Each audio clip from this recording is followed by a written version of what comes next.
Por supuesto, muy agradecido de la invitación, realmente un honor estar aquí. Y para mí siempre especialmente entretenido, en el sentido más desafiante, hablarle a no economistas. Hace pensar las cosas distinto, hace los énfasis son otros. Es, es algo que además de ser un honor, es entretenido. Así que te agradezco mucho esta invitación.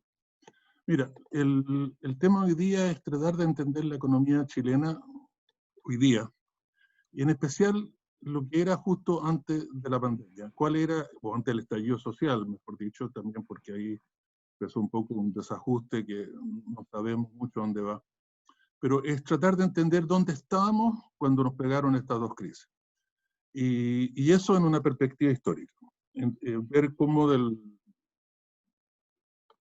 modelo, la forma de hacer las cosas en Chile, cuáles son sus características desde el retorno a la democracia en el 90 y de hecho ver eso desde la perspectiva histórica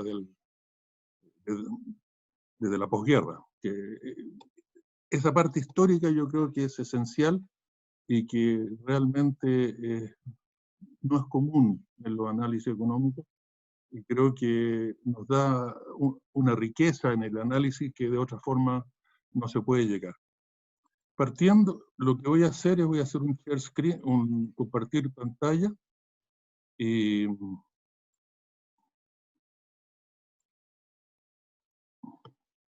como ustedes saben, el título hoy día es básicamente tratar de entender también hacia adelante que lo fundamental, yo creo que el desafío que tenemos hoy día es que la única forma de reactivar la economía chilena a esta crisis va a ser con una reestructuración de ella muy fuerte, un poco como pasó el 82. Y eso es porque tenemos que enfrentar en economía, siempre digo que tenemos estas dos pandemias, la sanitaria por supuesto, pero una que es muy importante es que ha habido una inercia en los últimos 40, 50 años, una inercia en términos de materia política económica que realmente nos ha calado muy fondo. Piense lo que uno piense de las reformas neoliberales de mediados de los 70, tenga uno la posición que tenga, claramente es muy difícil defender que esa forma de hacer las cosas entonces es la misma de hacer las cosas hoy día. Acuérdense, China ni India no estaban envueltos en la economía mundial, los mercados financieros eran otros, el paradigma tecnológico no podía ser más distinto antes que empezara toda la revolución del IT. O sea, en otras palabras, el mundo ha cambiado en forma casi reconocible y nosotros seguimos haciendo la política económica de la misma forma que la hacíamos a mediados de los 70. Y eso, por ley de probabilidades, que sea lo adecuado es bastante bajo. Dos de las ideas centrales que vamos a trabajar, ustedes conocen un artista visual de los más conocidos hoy día, un irlandés, el Olafur Eliasson. Él siempre dice que lo que él busca con su trabajo artístico es pensar cosas que no han sido pensadas. Yo creo que realmente lo que nos caracteriza a nosotros en política económica es exactamente el opuesto. Solo se permiten ideas que ya han sido pensadas. Ese es el límite. Y esas, muchas cosas se aplican bien, se hacen, digamos, la parte práctica puede ser muy eficiente, pero realmente hay un tabú. Hay quien no se permiten pensar cosas que no han sido pensadas. Y ese es digamos, la camisa de fuerza en términos de materia política y económica que nos ha caracterizado en los últimos 40, 50 años. Y como dice la famosa canción del Hotel California, realmente somos prisioneros, en ese sentido, somos prisioneros de nuestras propias cadenas. Partiendo, imagínense que ustedes me dijeran, tiene 15 minutos para hablar y solo para presentar un gráfico. Sin duda sería este. Esto es una forma de ver las cosas que se llama ver brechas productivas. sea, imagínense, hay una frontera productiva mundial, Estados Unidos, Alemania, Japón, combinación de ellos, como uno lo quiera ver. Yo uso Estados Unidos simplemente para simplificar el análisis. Existe una forma de hacer las cosas que ya hay hoy día. Esa forma no es una cosa teórica, no es una cosa abstracta, es una forma concreta. Hay una forma de hacer las cosas. Y el desarrollo económico, en un sentido estricto, lo que busca es cerrar esa brecha productiva. Nosotros estamos aquí, la frontera tecnológica está allá. Bueno, ¿estamos acercándonos o nos estamos alejando? Cuán lejos estemos, y aprender de los países que han cerrado esa brecha productiva mucho más rápido, mucho mejor que nosotros, y por eso he dedicado casi toda la vida también a estudiar a América Latina y el sudeste asiático. Y en ese sentido, si uno mira Chile, y esto es básicamente toda la economía, si uno ve la productividad promedia, producto por trabajador, la productividad medida en lo más simple posible, producto por trabajador. Si uno ve la productividad promedia de un trabajador chileno y ve la productividad promedio de un trabajador en Estados Unidos, ¿qué porcentaje es el trabajador chileno? Tiene la mitad de la productividad del norteamericano, tiene un tercio, tiene 2/3, o sea, ¿cuán distante está la productividad promedio de un trabajador chileno de la frontera? Y si estamos acercándonos o nos estamos alejando de esa frontera. Y una característica que es realmente sorprendente en Chile es que no hemos quedado pegados al mismo nivel estamos hablando de 70 años, desde la posguerra hasta hoy día.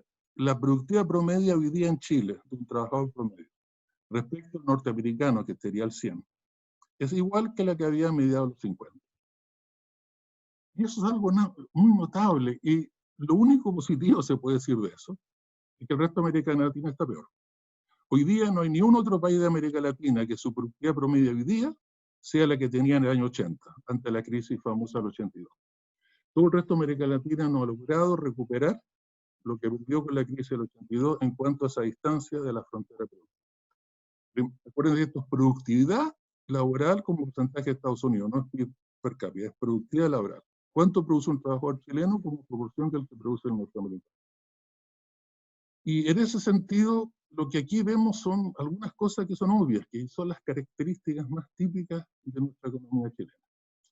Una, compárenlo con Corea. Corea partió bastante más lejos que nosotros en los 50, de hecho en los 60, cuando empezó su industrialización. Su productividad promedio respecto a Estados Unidos era apenas 12-13%. Hoy día pasó 60 y va camino. Vamos a ver después que otros países asiáticos, como Taiwán y Singapur, lo han hecho incluso mejor. Pero lo que a mí realmente me sorprende y me hace, y de hecho una parte importante de mi trabajo se ha dedicado a eso, es tratar de entender esta continuidad. No es solo que Corea cierra brecha productiva en forma rápida, es que lo hace con una sistematicidad, con una continuidad que es sorprendente. Si uno mira al sudeste asiático, lo interesante coreano es que crezca al 6-7. Cualquiera puede, en algún periodo puede que sea al 6-7, es que ellos lo hacen hace 60 años. Si uno mira a China, no es que crezcan a las tasas del 7-8 que han crecido históricas, hoy día están un poco más bajas, o sea, antes de la crisis están un poco más bajas al 6. El problema es que la cosa es que lo ha hecho por 50 años. India igual, 50 años. Vietnam, 40. Singapur, 50. En otras palabras, es lo que realmente nos diferencia a nosotros como país, en lo económico, a lo que hace el sudeste asiático. No es que ellos puedan crecer y nosotros no. Como podemos ver, y ustedes saben muy bien, porque muchos de ustedes lo experimentaron, tuvimos un periodo de crecimiento rápido del 86 hasta el 98, 12 años de un crecimiento asiático. Aquí se ve bastante claro del punto del C al D. C, el retorno a la democracia, y D es cuando nos estancamos en un punto que vamos a ver. No es que no seamos capaces de crecer. Si uno mira no solamente Chile, Brasil, México, incluso Argentina, que hoy día parece un poco increíble, pero Argentina también ha tenido periodos dinámicos. Lo que caracteriza a América Latina es que si bien somos capaces de crecer, no hay un país latinoamericano, incluido Chile, no hay un país latinoamericano que sea capaz de sostener ese crecimiento en el tiempo. Una metáfora que siempre uso yo, mientras el Asia son corredores maratón, nosotros somos corredores cuando mucho a media distancia. Llegamos a un punto y se nos acaba el oxígeno. El caso chileno no puede ser más claro. Del 86 al 98 crecimos a tasa asiática y el 98 realmente se nos un corredor de media distancia que de 1.500 metros que de repente se le ocurre correr 3.000, pero ya cuando llega a los 2.000 se le acaba el oxígeno y tiene que parar. Nosotros aquí se nos paró el oxígeno. Acuérdense que el 98, cuando la economía se desaceleró, y nunca más, desde el punto de vista de romper la brecha, nunca más se volvió a acelerar. Tuvimos aquí un pequeño salto solo por el famoso, la bonanza de los precios, el famoso superciclo, los precios de las materias primas.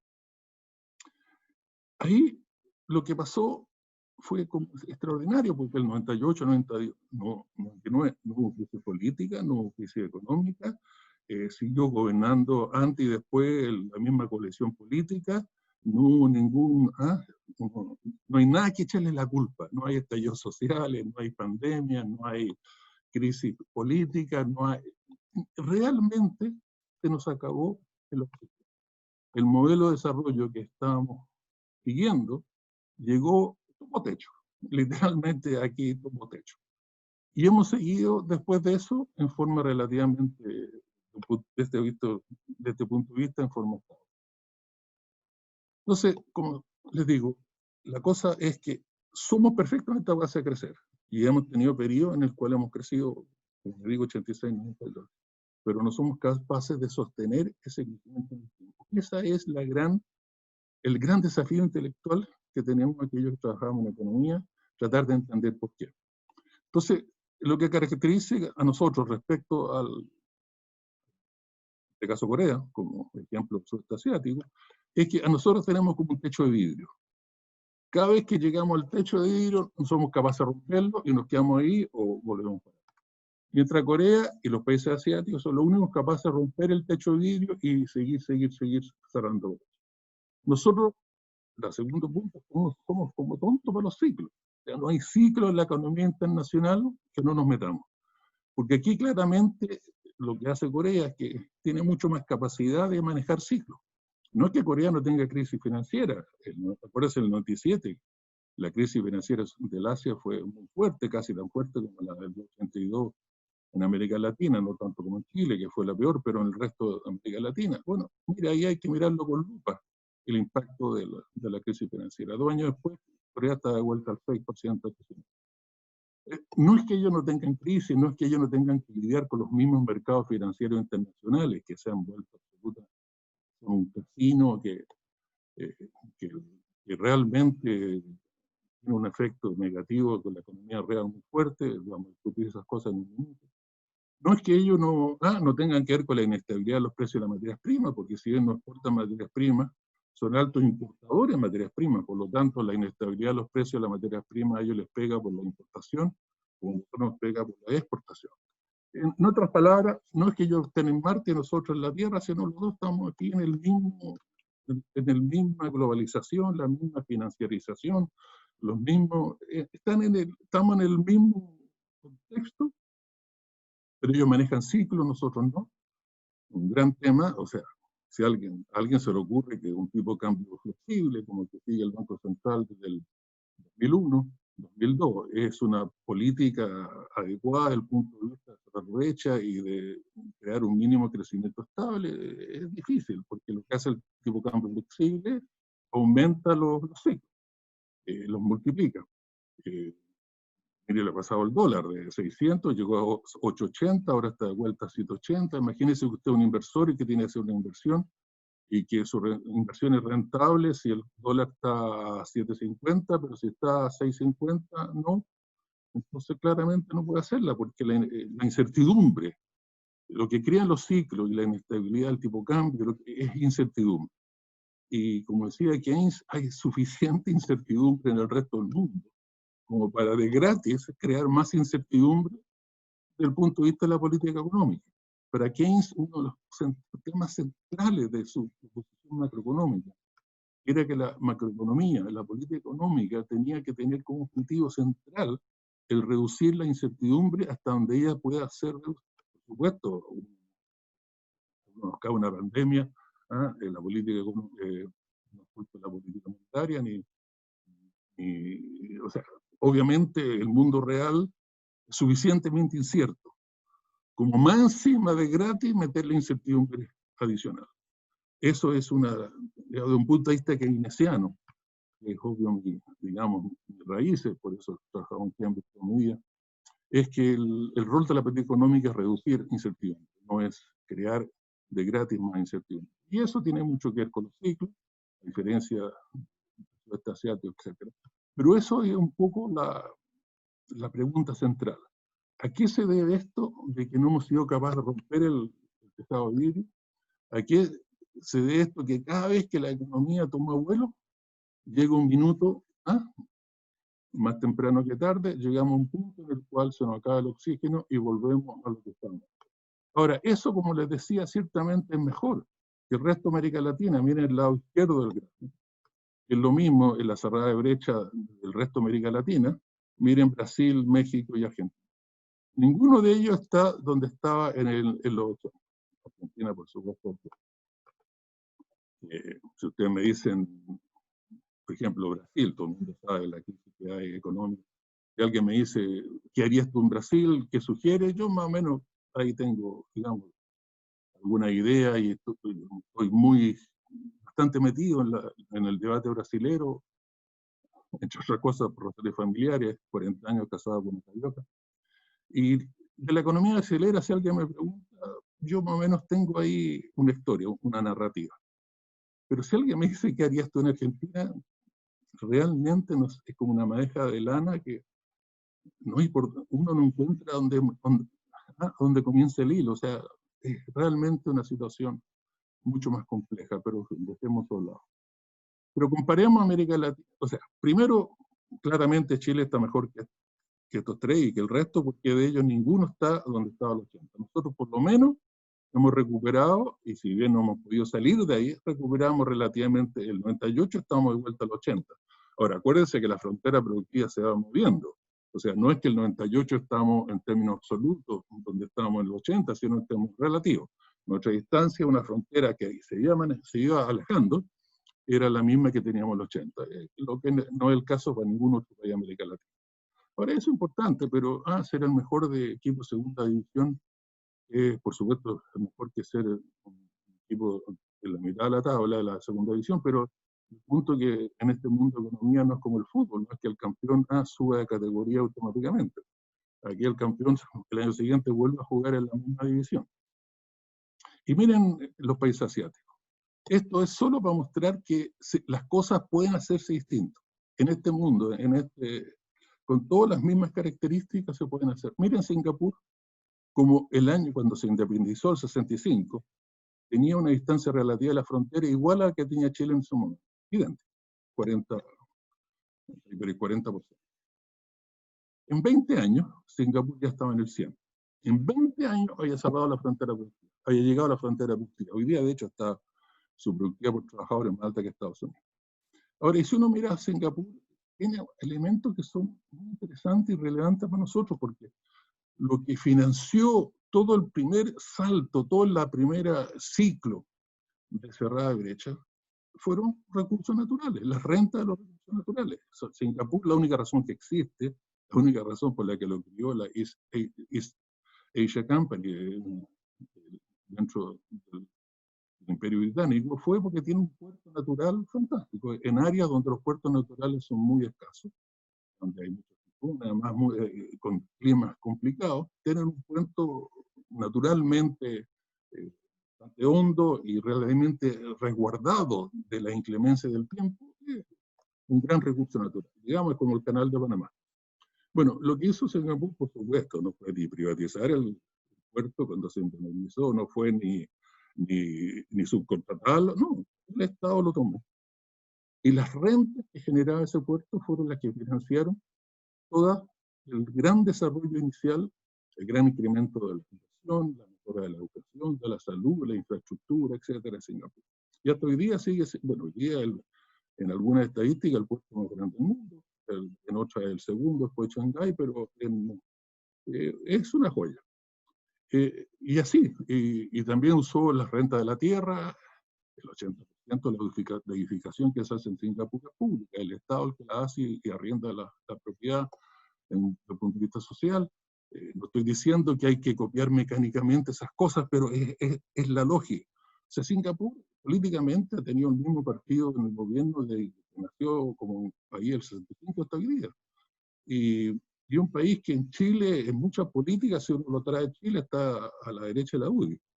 No es precisamente un país lo políticamente progresista, ni desde el punto de vista de la democracia, mucho del ejemplo a seguir. Pero desde el punto de vista económico, y que hubieran estudiado a nuestro presidente Balmaceda. Hicieron lo que Balmaceda quiso hacer en los 1880. ¿Y lo que hizo hacer Balmaceda? Usar el salitre, el motor del crecimiento. Pero el salitre está en manos del británico. Y entonces lo que hizo, le puso un royalty, que tenemos absolutamente derecho, porque por supuesto entonces, y hoy día los recursos naturales son de propiedad de todos los chilenos. Hoy día en la constitución que tenemos, por ilegítima y tramposa que sea, dice claramente, los recursos naturales son de propiedad de todos los chilenos, no se pueden vender, no se pueden regalar, etcétera, pero nadie parece acordarse, menos el Tribunal Constitucional, nadie parece acordarse de eso, y la renta de los recursos naturales, tanto en el cobre, como el agua, como la pesca, como la madera, etcétera, esas son todas propiedades en fondo. Entonces lo que hizo Balmaceda, le puso un royalty de 1/3 a la exportación de salitre. Hacer eso en esa época, como las exportaciones eran británicas, hacer eso era una cosa bastante arriesgada. Y después de todo le costó la vida, pero en fin, dejando ese punto al lado, lo que él hizo fue ponerle 1/3 de la renta al nitrato, y la inversión en educación en Chile durante su periodo se sextuplicó en términos reales. La inversión en salud, en infraestructura, los cientos de kilómetros de ferrocarril. La idea de Balmaceda era muy simple, era usar las rentas del recurso natural salitre para crear capacidades productivas domésticas, cosa que el día de mañana, si el salitre no estuviese, hay otras capacidades productivas que lo reemplazan. Ya no puede ser más simple. La idea más central, una idea que para el periodo era muy novedosa e ingeniosa, y además la implementó en forma bastante fácil, como les cuento. La inversión en educación se sextuplica. Imagínense el impacto que tuvo eso, salud, infraestructura. Y eso es lo que hizo Singapur. Y si miramos los otros países asiáticos, de la primera generación, los azules, Singapur, Hong Kong, Taiwán y Corea. De hecho, Corea, el que ha ido más lento de los cuatro. Tres, de hecho, ya, uno pasó y los otros están ahí, ya están en la frontera, y Corea va acercándose muy rápido. La segunda generación, Malasia, Tailandia, Indonesia, los que partieron en vez de partir los 60, partieron los 70, si bien con más ciclos, más como otros, a ellos les pegó la crisis del 97 mucho más fuerte que a Corea. Bueno, pero han cerrado brecha. Malasia, cuando se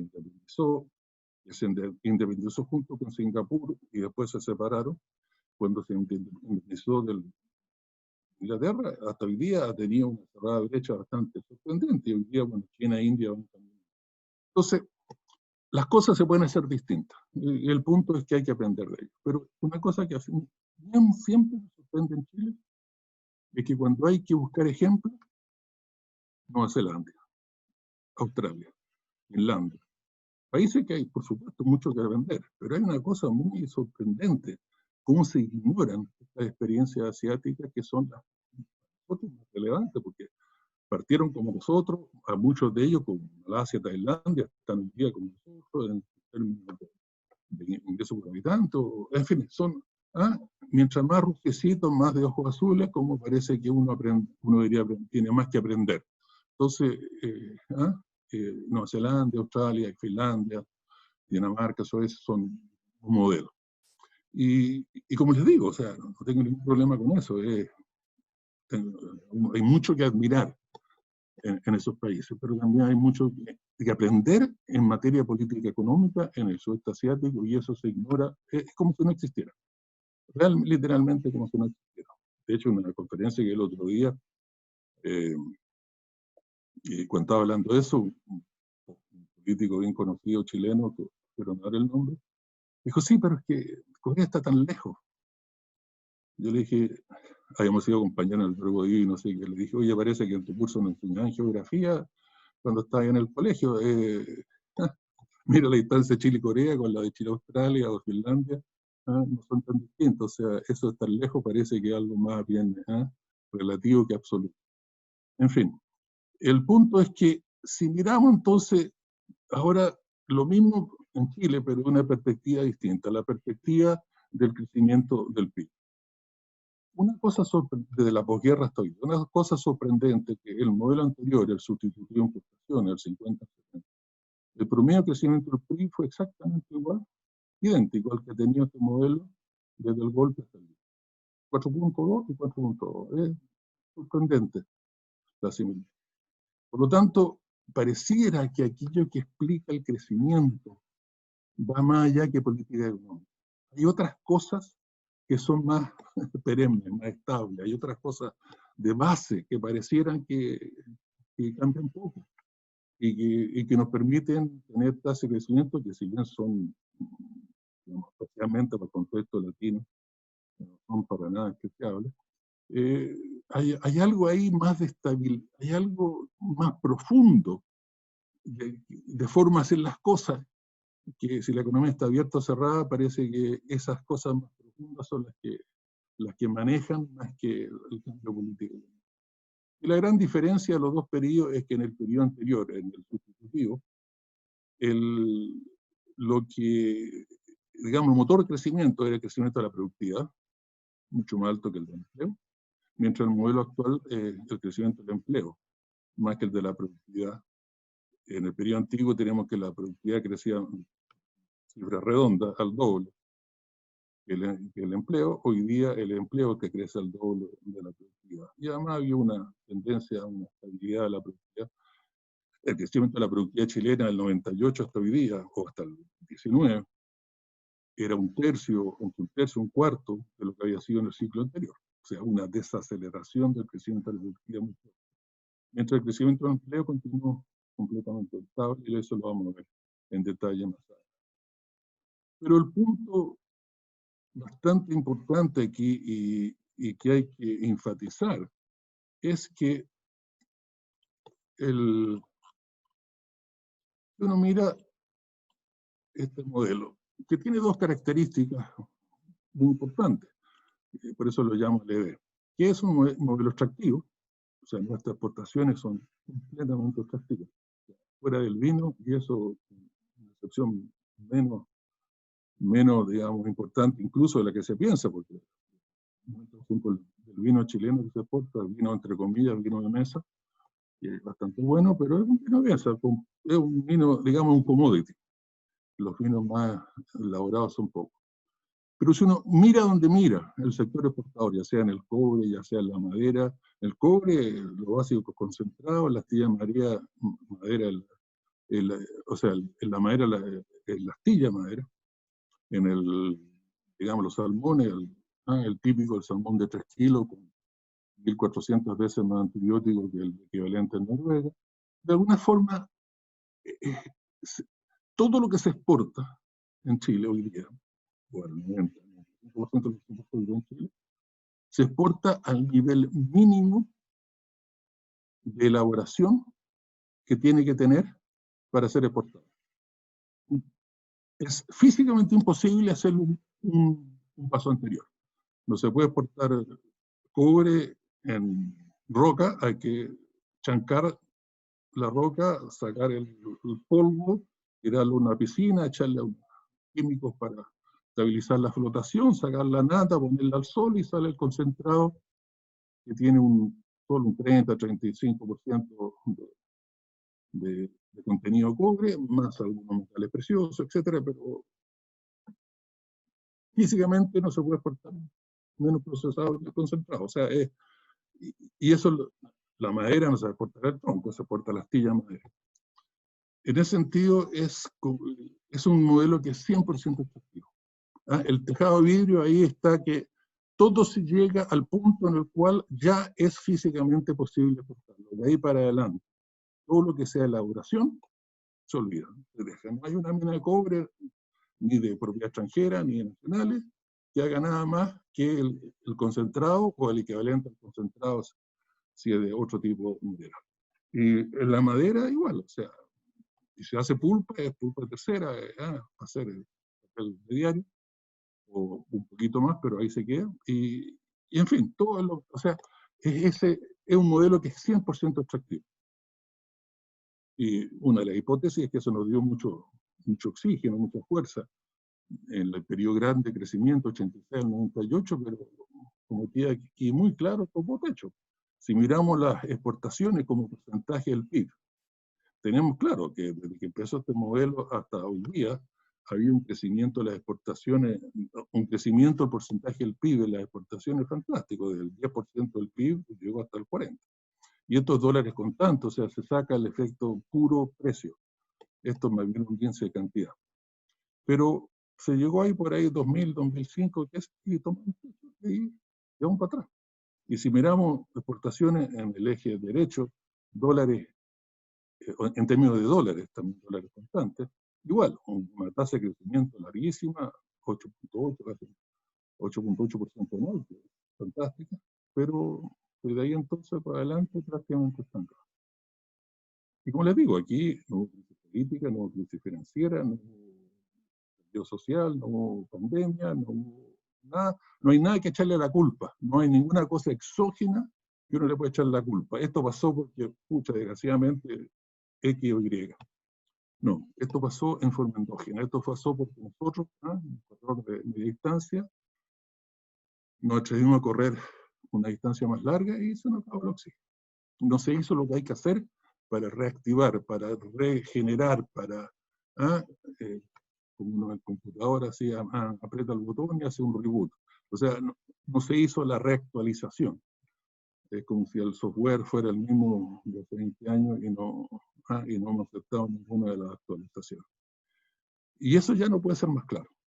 Y esto es un punto muy rápido que lo quiero enfatizar por lo siguiente. O sea, hay otra forma de ver las cosas que es la forma de la teoría neoclásica, la teoría más ortodoxa, la que se ha seguido en Chile en estos años, la teoría neoclásica, y ellos miran la productividad de una perspectiva distinta que se llama la productividad total de factores, no voy a entrar en detalle. Lo único que quiero decir es que si uno mira lo mismo desde un punto de vista de la teoría económica neoclásica, llegamos a la misma conclusión que llegamos si uno lo mira a la perspectiva que lo utilizamos. Si vemos aquí el famoso propiedad, o sea, la productividad total de factores, ahí tenemos un gran periodo de auge del 86 al 98 y después una caída, pero hemos perdido prácticamente el punto de vista de la dinámica de crecimiento de ese tipo de forma de medir productividad. Estamos de vuelta donde llegamos al peor momento de la crisis, estamos claramente no tan lejos. Y si actualizamos esto hasta el día, no me sorprendería que estamos de vuelta donde estamos en los 82. Es como, no sé si ustedes conocen, hay una famosa canción de niño aquí en Inglaterra, que el gran duque de York tenía 10.000 hombres, lo hizo subir a la cima de una montaña solo para hacerlo bajar a la puerta. O sea, esto de haber tenido todo este auge y después por esta, lo que yo llamo, nos caímos en las arenas, nos enterramos nos empezamos a hundir en las arenas movedizas de la inercia. Y eso tenía un impacto bastante negativo. Y la falta de conciencia, aunque ya cada día se hay más, pero la falta de conciencia básicamente por falta de debate económico. Ustedes vieron los famosos expertos, ustedes piensen lo que piensen del retiro del 10% de los ahorros de las pensiones como una medida paliativa a la crisis de la pandemia hoy día. Piensen lo que piensen, pero una cosa que pasó en Chile es sorprendente.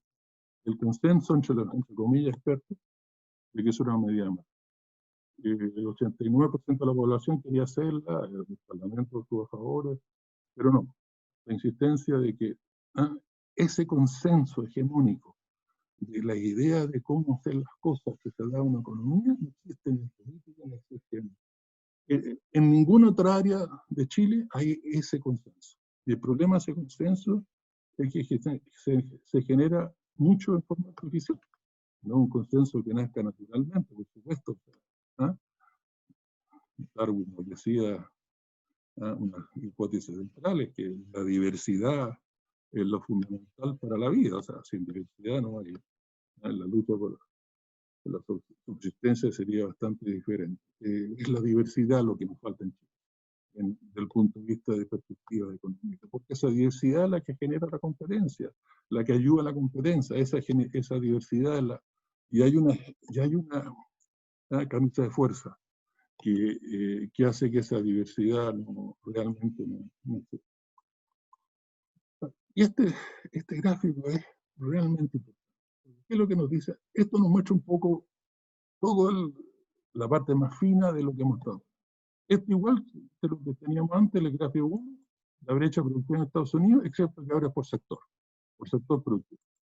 Y si miramos del periodo del 80 hasta el día, para concentrarnos en ese ritmo, tenemos que claramente, si queremos entender el gran auge post-crisis 82, post-crisis 83 al 90, tenemos que primero fue todo el sector agrícola el que empujó. O sea, aquí lo que yo hago, muy breve, cualquiera sea la diferencia de productividad entre Estados Unidos y Chile, imagínense que en agricultura Estados Unidos fuera el doble productivo que Chile, eso lo llamo 1, o sea, entonces si estas líneas pasan a la parte de arriba del gráfico, significa que Chile, la productividad chilena en ese sector crece más rápido que la de Estados Unidos, la brecha se acorta.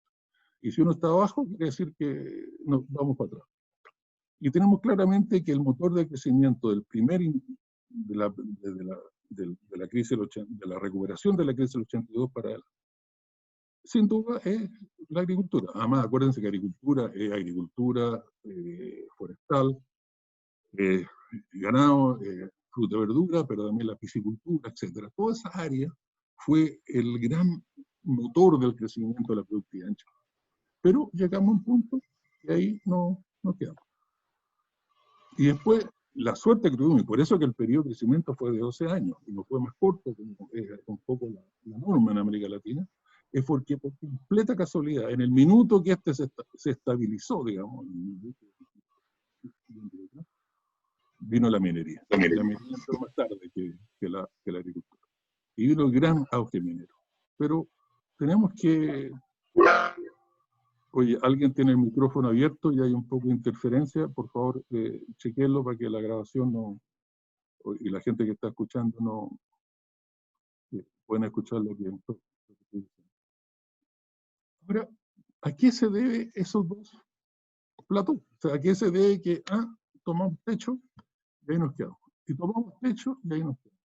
Eso pasó en la minería y la agricultura, que eran los dos motores de crecimiento, mientras que los servicios seguían en forma relativamente estable y la manufactura sucedió.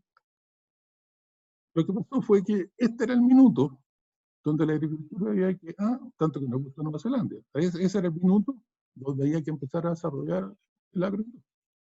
Este era el minuto donde hay que pasar del concentrado al lingote, mínima condición, y el lingote al alambrón, y así sucesivamente.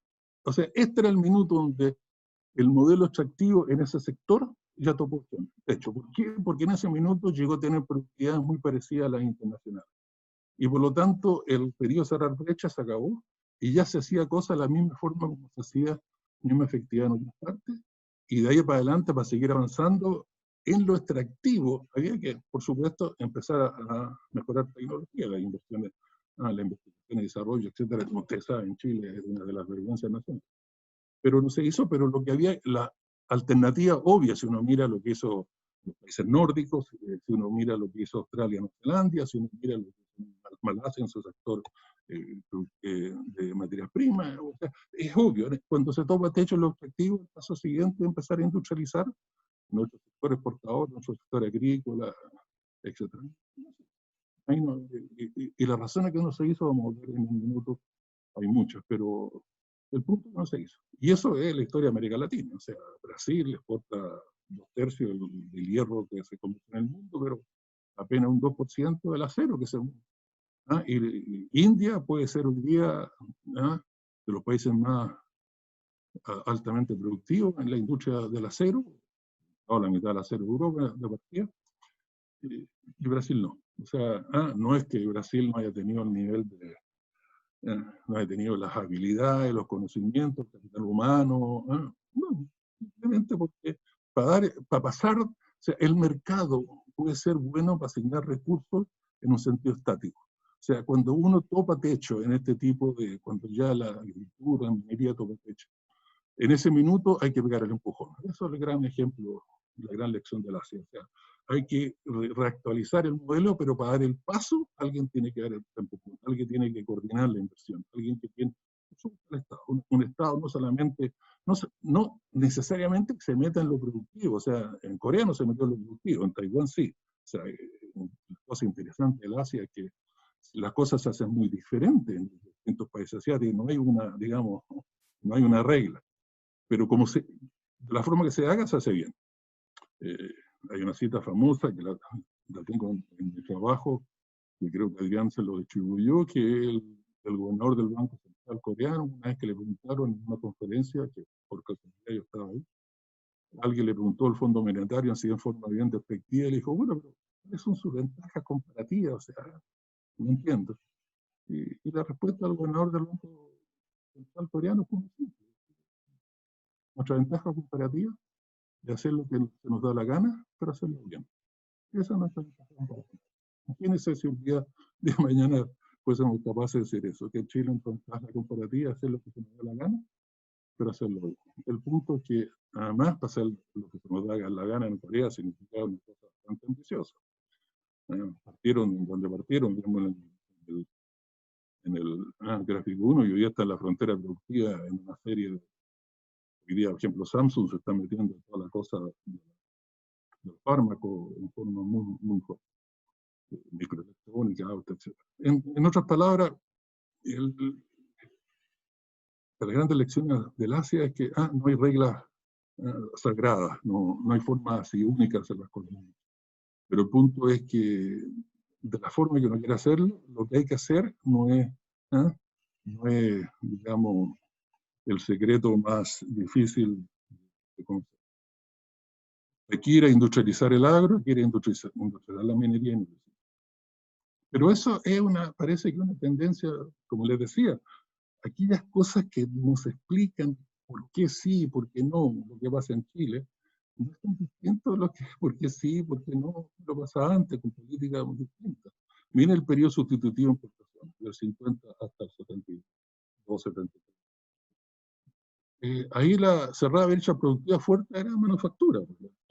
Se pusieron todos los huevos en esa canasta, todos los recursos financieros, toda la ayuda estatal, todas las políticas económicas, todo era para fomentar la manufactura. Y tuvo bastante éxito en el sentido que una cerrada de brecha manufacturera fantástica. Pero, ¿qué pasó ahí por los 70? Ese era el minuto de que había que reactualizar el modelo. Ese era el minuto que la industria tan protegida, tan subsidiada, etcétera, tan diversificada, hacíamos un poco de todo, en un país chico, no tiene sentido. Ese era el minuto de racionalizar los subsidios, de empezar a abrir la economía, primero al resto de América Latina y después al resto del mundo. Ese era el minuto que había que reactualizar ese mundo. Y se siguió, y se siguió, y se siguió. Exactamente igual que lo que hemos estado haciendo. O sea, de alguna forma, el problema a fondo es relativamente similar, con especificidades distintas, por supuesto. Aquí hay un gran economista que se llama Albert Ishman, profesor de la Universidad de Princeton toda su vida, que tiene una teoría, él trabajó mucho sobre América Latina, que es muy interesante. El problema de América Latina, entre otras cosas, es que porque cuando las políticas económicas ya dieron lo que podían dar, y su fecha de vencimiento ya pasó, la cosa típica de América Latina, esa rigidez institucional, política que tenemos, es que se sigue insistiendo en lo mismo, se sigue con las mismas políticas económicas, aun cuando ya empiezan a ser contraproductivas. Y su hipótesis es muy interesante porque dice, mientras más se demora el cambio, más fuerte es lo que él llama el efecto rebote. O sea, piensen el cambio político que pasó en los 70. O sea, ya todas las políticas, la característica del paquete nuevo de los Chicago Boys, que supuestamente era tan original, si ustedes miran el detalle, era hacer exactamente lo opuesto a lo que se hacía antes. Si es una economía cerrada, es una economía abierta en los productos, es una economía cerrada en las finanzas, había que abrirlas y el Estado era muy activo, competitivo, había que transformarlo en un Estado enmasculado que no se mete nada a los colectivos. O sea, era multiplicar cada política económica por menos uno. Es el efecto rebote de Hitchman. O sea, mientras más se demora la reactualización del modelo, cuando ya su fecha de vencimiento ya pasó y se sigue insistiendo lo mismo y pasa a ser más contraproductivo, más probable es que cuando venga el cambio sea muy mecánico. Simplemente se quiere hacer las cosas en la forma opuesta a lo que se hacía antes. Y por supuesto, eso de un punto de vista, no hay que ser un experto en probabilidad para hacer cuál es la probabilidad que la solución óptima en ese minuto sea hacer todo exactamente igual que como el opuesto de lo que se hacía antes, multiplicar todo por menos uno. La probabilidad de eso es bastante pequeña. Y además de eso, ¿cuál es la probabilidad de que esa forma no de hacer las cosas hace 50 años, hoy día sigue siendo la misma forma más eficiente de seguir haciendo lo mismo, cuando, como les digo, el resto del mundo ha cambiado reconocible. Entonces, eso es, mientras más seguimos insistiendo en políticas que ya pasó su fecha de vencimiento, que ya se hizo ya dieron lo que podían dar, más probable es que el rebote sea mecánico. Por lo tanto, otra vez falta imaginación.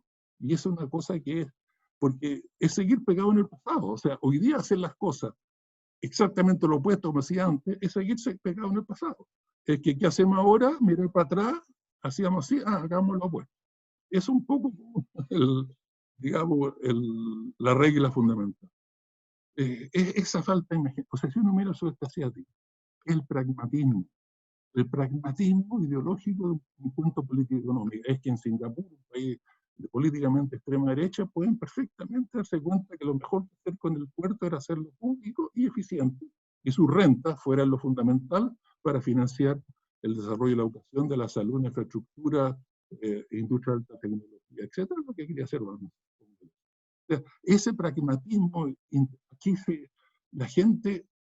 Una de las cosas características de la forma de hacer política económica en Chile es que se confunden los medios con los fines. Por ejemplo, hace poco, antes de la crisis, se acordarán que hubo un gran debate tributario. Hay una reforma tributaria que se hizo el gobierno Piñera y Sebastián lo que quería hacer era lo que se llama la integración. Esto es que las empresas pagaran impuestos de utilidades y esas se descontaran de los ingresos de los dueños de esa empresa. Se llama la integración tributaria. Una forma que se usa poco en el mundo, pero de alguna forma hay elementos de eso en nuestras partes. Que las empresas y sus dueños son el mismo ente, a diferencia de verlos como entes separados. Y el debate fue si la integración es buena o mala. El debate no era qué sector público queremos, qué queremos que haga, cuántos son los ingresos públicos que se necesitan para hacer eso, si es 20% del PIB como hoy día o si es 30%.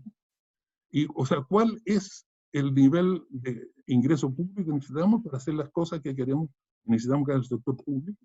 Y si lo hacemos integrado, bueno, diseñemos las tasas para que lo integrado dé eso. Imagínense que fuera 25% del PIB en menos del ley. Bueno, hagamos las tasas dentro de la integración, cosa que nos den ese 5% extra. Y si no nos gusta la integración, hagamos de la otra forma no integrada las tasas de una forma que el resultado sea 25%.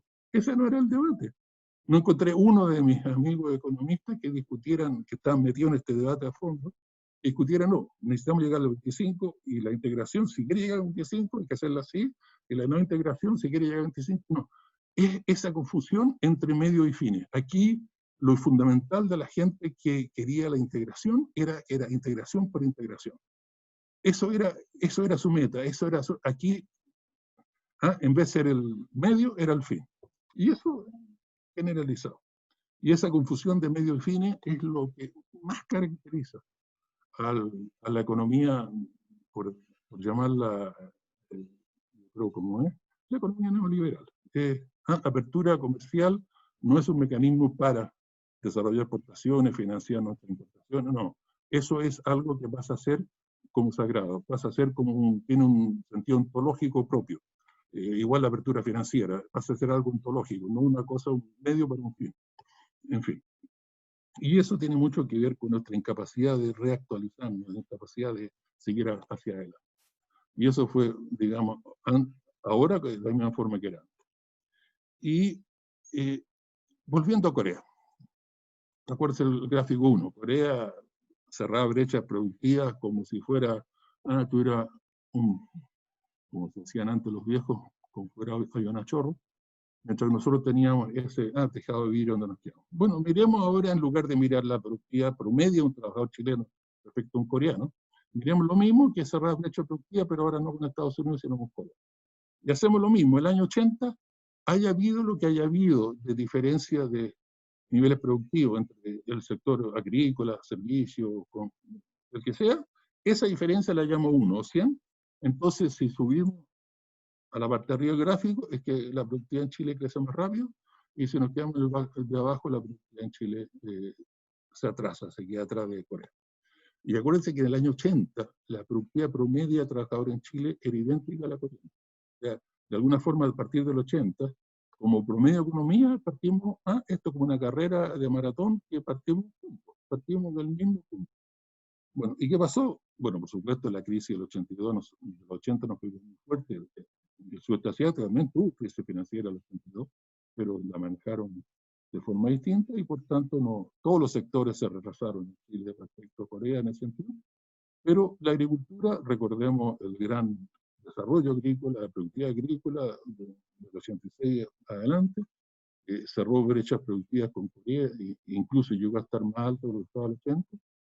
Desgraciadamente que no hay minería, porque Corea no tiene minería, entonces no puedo hacer la comparación, pero si la tuviera, no sería demasiado arriesgado decir que como la minería en Chile tiene niveles, especialmente la gran minería, a niveles altísimos, también Chile estaría, la minería también estaría por ahí. Y servicios, claro, se echó para atrás, pero no tanto. Y la construcción también, y si ponemos finanzas también. O sea, todos los sectores productivos chilenos se atrasaron un poquitito Corea, pero poco, es como un partido de fútbol, se perdió 1-0. Está casi ahí. Pero bueno, entonces, ¿qué pasó? O sea, ¿cómo fue que Corea cerraba brecha productiva? Nosotros teníamos ese tejado. O sea, ¿cómo es que el agregado es tan diferente si sus componentes parecen ser similares? Bueno, miren la manufactura, la productividad manufactura de Corea, cómo se ha distanciado a la chilena, pero de forma realmente sorprendente. O sea, claramente no hay que ser una fundamentalista de la manufactura para darse cuenta que lo que nos diferencia del Asia emergente es que hemos completamente olvidado la manufactura. Y por supuesto, el año 80, bueno, nosotros los 70, del resto de América Latina, los 80. Por supuesto, la manufactura en ese momento tenía 1000 distorsiones, tenía 1000 problemas, pero imagínense la manufactura en Asia. O sea, hubieran comprado un auto brasilero o un auto hindú el año 80. Ustedes hubieran comprado una máquina lavadora chilena o una china. Si tuvieran que volar, ¿volarían en un Embraer brasilero o volarían en un avión ruso? O sea, claramente, por todos los problemas que ha tenido nuestra manufactura en los 70, el resto de América Latina en los 80, las manufacturas asiáticas eran igual de ineficientes. Igual tenían la misma eficiencia e ineficiencia. Tenían los mismos sectores, digamos, más libres y los mismos. Pero ellos fueron capaces de tomar eso y reestructurarlo de una forma que las reformas económicas fueron un mecanismo para seguir esos procesos de industrialización tan fuertes, mientras nosotros simplemente tiramos la ropa. O sea, toda esta manufactura es porquería, basura. Hagamos todo, movámonos a lo atractivo y abandonemos esta manufactura. Y bueno, la desindustrialización, ustedes conozcan, el PIB manufacturero chileno está lejos del 30% del PIB, y ya con suerte llega el 10%. Entonces, claramente el lastre, lo que nos ha ido dejando atrás respecto al Asia emergente, es la manufactura. Y por supuesto, aquí no es cosa de copiar mecánicamente, no vamos a empezar a competir en textiles con Bangladesh, ¿no es cierto? Probablemente no nos va a ir tan bien. Pero en este mundo globalizado, lo que hay que encontrar son los nichos. Lo fundamental son los nichos. Nicho industrializador. Y el caso nuestro, país materia prima, lo obvio es las materias primas. Nuestra manufactura está centrada en la industrialización de la materia prima. No solo en seguir subiendo el cobre hacia arriba, hasta el alambrón, sino también hacia abajo, los insumos, y toda la parte que abastece a esa producción, tanto el extractivo como el manufacturero. Vamos a ver en un minuto algunas razones. O sea, ahí claramente lo que nos falló fue que, aunque quisiéramos abandonar la antigua, había que claramente repensar nuestra posición de industrialización, buscando los nichos en los cuales podíamos lograr competitividad internacional desde el punto de vista del resto del mundo. Y esos nichos, como les digo, son los materias primas. O sea, además teníamos una ventaja enorme, que es el costo de transporte. O sea, hoy día salen más de 1000 barcos al año de Chile al Asia con cobre concentrado.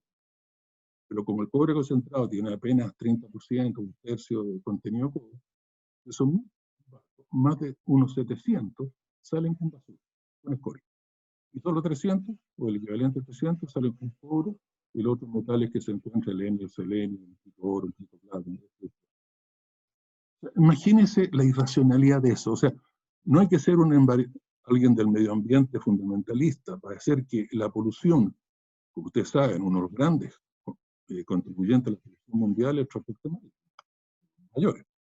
Imagínense nuestra contribución a la polución internacional, al calentamiento global, o como lo llamen, que 70% de los barcos que salen de Chile a el Asia, o donde sea, con el concentrado, llevan basura. Imagínense, eso se hubiera fundido en Chile y los lingotes hubieran usado 300 barcos genéricamente y los otros 700. O sea, no solamente el absurdo del medio ambiente, o sea, obviamente el ahorro de ese costo es un incentivo enorme para fundir en Chile y exportar al menos la barra, que es lo que hace cobre, o otros tipos paralelos de otro tipo de cobre. Pero no es eso. Entonces, el punto es que tenemos que, o sea, la irracionalidad ya no puede ser más grande. No tener un royalty a la minería ni a los otros recursos naturales, porque el royalty que tenemos en Chile es mentira, saben, el royalty que se invirtió Izaguirre con el Lago es menos del 1% de las ventas al cobre, menos del 1%, no era el tercio. Y además se le dieron concesiones tributarias para que no reclamaran mucho por el 1%. Entonces el neto que recibe el Estado de ese royalty es cero. Nadie ha hecho el cálculo, le he pedido a tanta gente, especialmente a los alumnos que hacen tesis doctoral o tesis de máster, por lo menos en Chile. Digo, ahí está el tema, hagan el neto, pero desgraciadamente no hablan. Pero como le digo, el bruto es que recibimos menos del 1% de las exportaciones de cobre, los menos impuestos que pagan las corporaciones de cobre por las franquicias tributarias que se dieron al momento del royalty, el neto es cero, o sea, no hay royalty. Bueno, no solamente no hay royalty, sino que no hay ninguna política, porque además el royalty, el que yo siempre he propuesto, un royalty diferenciado. Por ejemplo, un tercio igual a la almacena, un tercio al concentrado, pero 15% al y cero al alambre. O sea, hacer política industrial de esa forma. El que quiere pagar royalty y seguir insistiendo en el concentrado, bueno, que lo pague, los recursos públicos.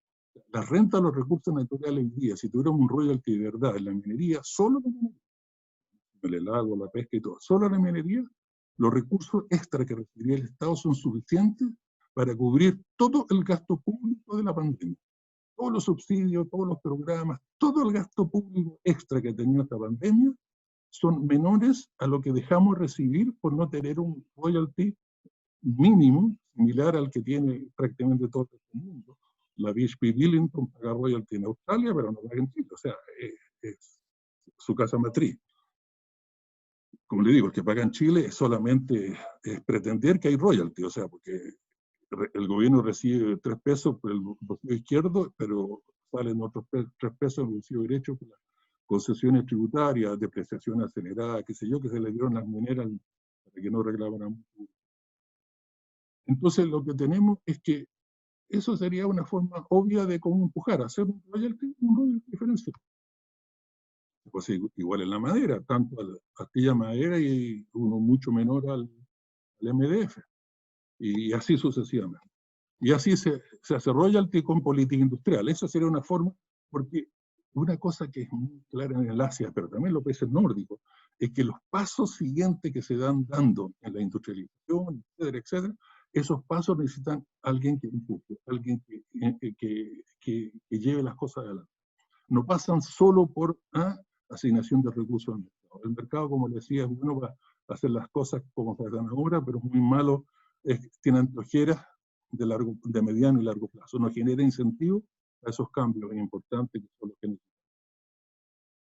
Y esto es una cosa que ustedes saben muy bien, es impresionantemente, o sea, este es un índice de complejidad económica que se genera en el MIT, Estados Unidos, Harvard, pero más que nada en un laboratorio del MIT, que hay un chileno ahí, está muy metido en esto, que es un índice que estudia la complejidad económica de los países mirando la complejidad tecnológica de sus productos exportadores.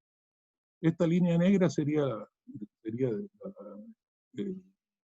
regulación section, pero básicamente es como este el promedio condicional. O sea, ¿dónde uno esperaría que Chile estuviera, dado su ingreso per cápita?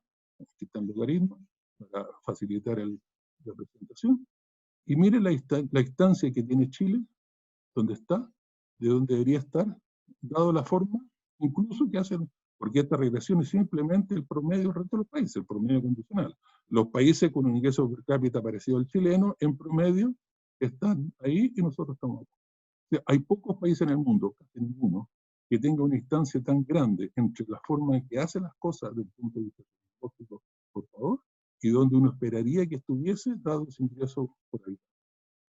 Y eso es obvio, porque saben, o sea, las tecnologías para ser extractivo son maduras, antiguas, no tienen, por supuesto, se hacen cosas interesantes, incluso eso, o sea, no estoy hablando que no pasa nada. O sea, de repente los concentrados se empieza a usar agua salada en vez de agua dulce, porque en el norte el agua es un recurso demasiado precioso como para usarlo para eso y escaso. Entonces, o sea, no es que no pase nada, pero en general el contenido tecnológico de nuestras instituciones no tiene, es muy bajo, y especialmente respecto a lo que debería ser dado nuestro ingreso por habitante. Y como ustedes saben, la inversión en investigación y desarrollo en Chile es una vergüenza, pero ya que no tiene nombre. O sea, en valor hacemos el 2% de lo que hace Corea. 2%. El total de la inversión chilena en investigación y desarrollo es solo el 2% de lo que hace Corea. O sea, es como para no creerlo. Y además, en Chile, 2/3 de esa poca investigación y desarrollo que se hace, la hace el Estado, el sector público. Pero, por lo tanto, el sector privado chileno prácticamente invierte cero en investigación. Y uno puede decir, ¿pero cómo? ¿Por qué? Bueno, por un lado es porque, ¿para qué? Si no hay necesidad, para seguir haciendo cosas extractivas. La investigación, la necesidad de investigación y desarrollo, o sea, no hay así, digamos, no es que haya una no es que nos hayamos pasado no es que nos hayamos pasado del cobre concentrado al lingote porque no sepamos hacer fundir, o porque no somos capaces de manejar las tecnologías mínimas de una fundición, poder con 860. O sea, no es que no seamos capaces de hacer MDF de madera, no. Pero ya que no hacemos, ya que hagamos lo atractivo, bueno, aquí hay inversión y desarrollo, el sector privado no tiene ningún incentivo, y el sector público hace lo poco que hace, y entonces tenemos una economía con tan bajo gasto de investigación y desarrollo, como les digo, 2% de lo que hace Corea en términos de dólares. 2%. O sea, claramente para dar el paso siguiente hay que también ponerse las pilas en eso.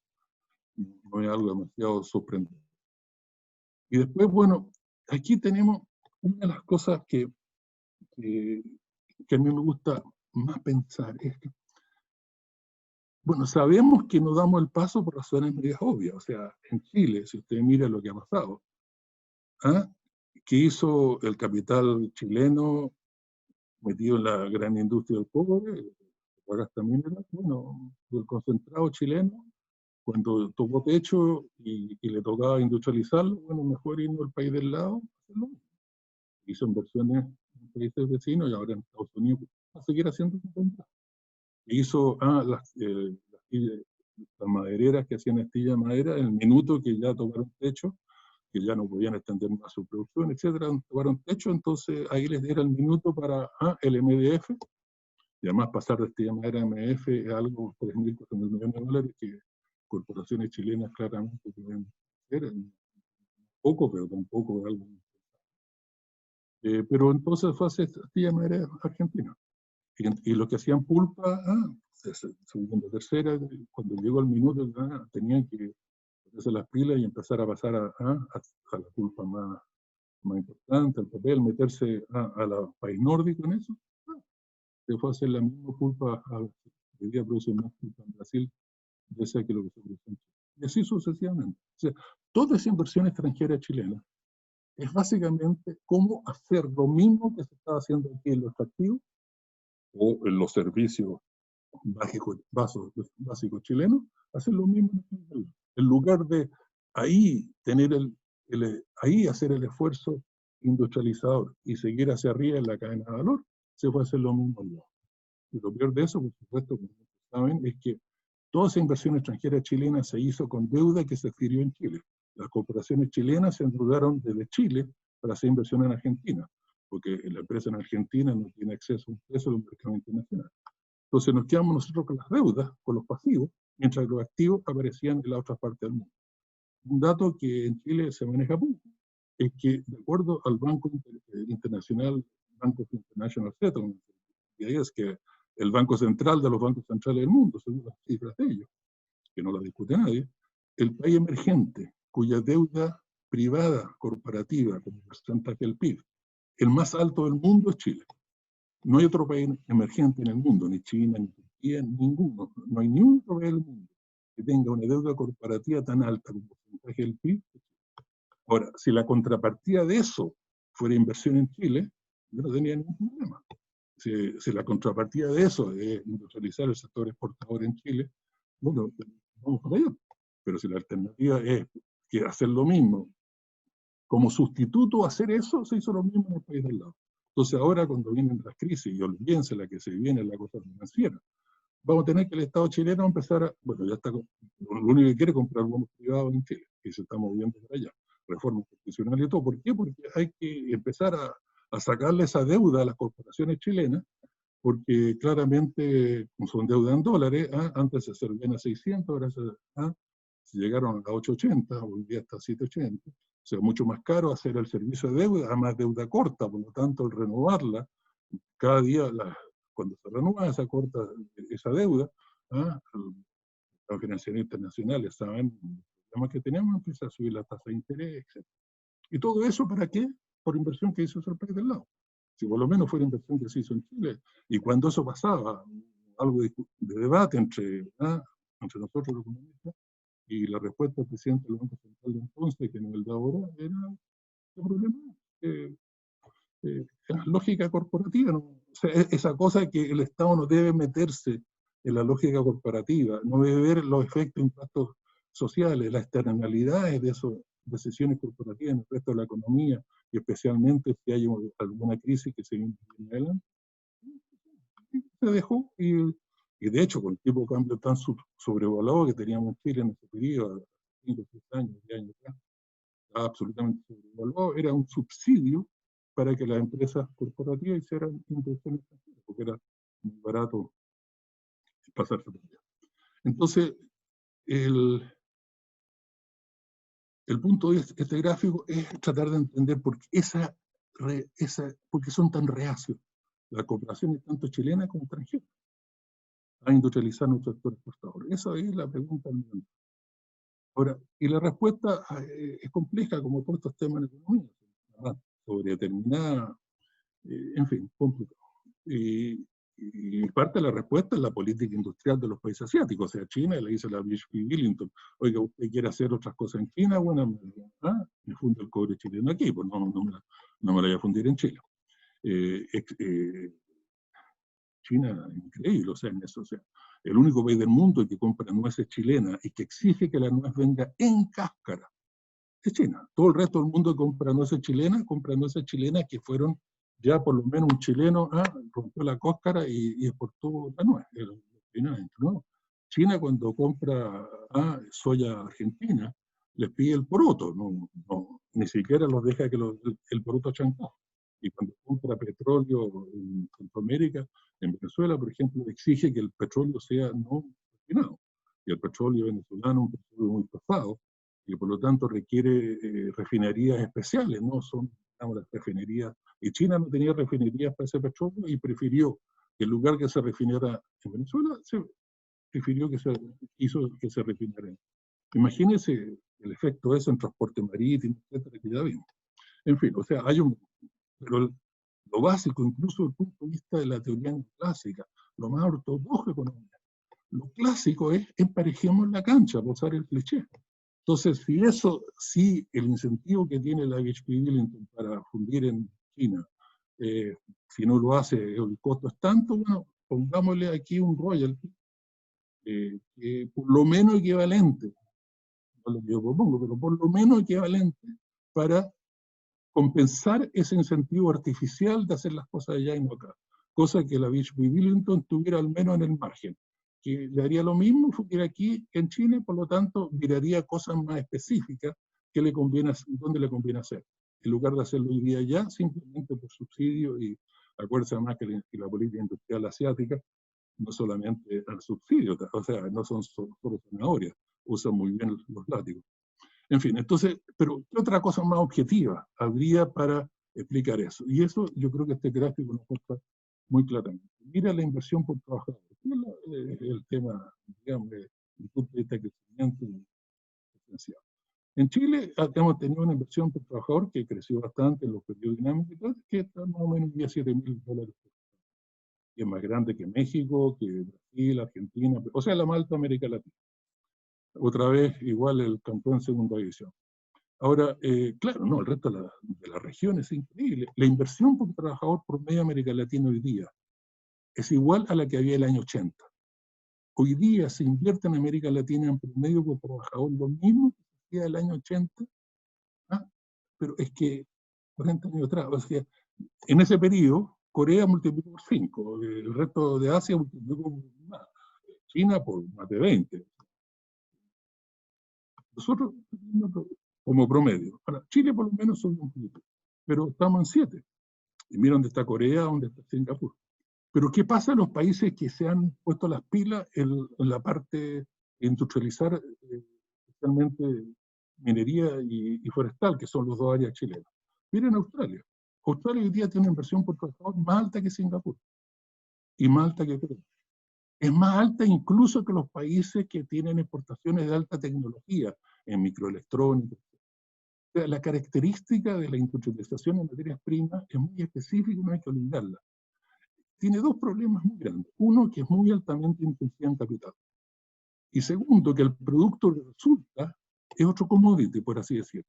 O sea, si en Chile industrializamos cobre y pasamos a lingote y después a alambrón, un kilo de alambrón chileno es 99% similar a cualquier otro kilo de alambrón que hace cualquier otro país. Entonces, en mercados donde el producto es homogéneo tienden a ser mercados más competitivos. Y en mercados más competitivos, primero no hay renta, salvo la de la innovación, que no es precisamente nuestro fuerte. Y segundo, se vive entonces de las utilidades operativas, pero en mercados competitivos las utilidades operativas no son tan dramáticas. Por lo tanto, pasarse a industrializar en este caso la minería, es altamente intensión capital con rentabilidad entre comillas normales, no hay renta, porque son mercados mucho más productos homogéneos, mercados más competitivos. Por lo tanto, lo que se necesita más que nada en esa industrialización es alguna coordinación de la inversión, ¿no? Keynes capítulo 12 de la teoría general. Coordinación de esa inversión para que eso se logre hacer. Miren Suecia, miren Noruega, mucho más alto, y Finlandia, Dinamarca, todo arriba de Singapur. O sea, es, digamos, entre comillas, la excusa por no hacerlo, es que hacerlo no es broma. ¿eh?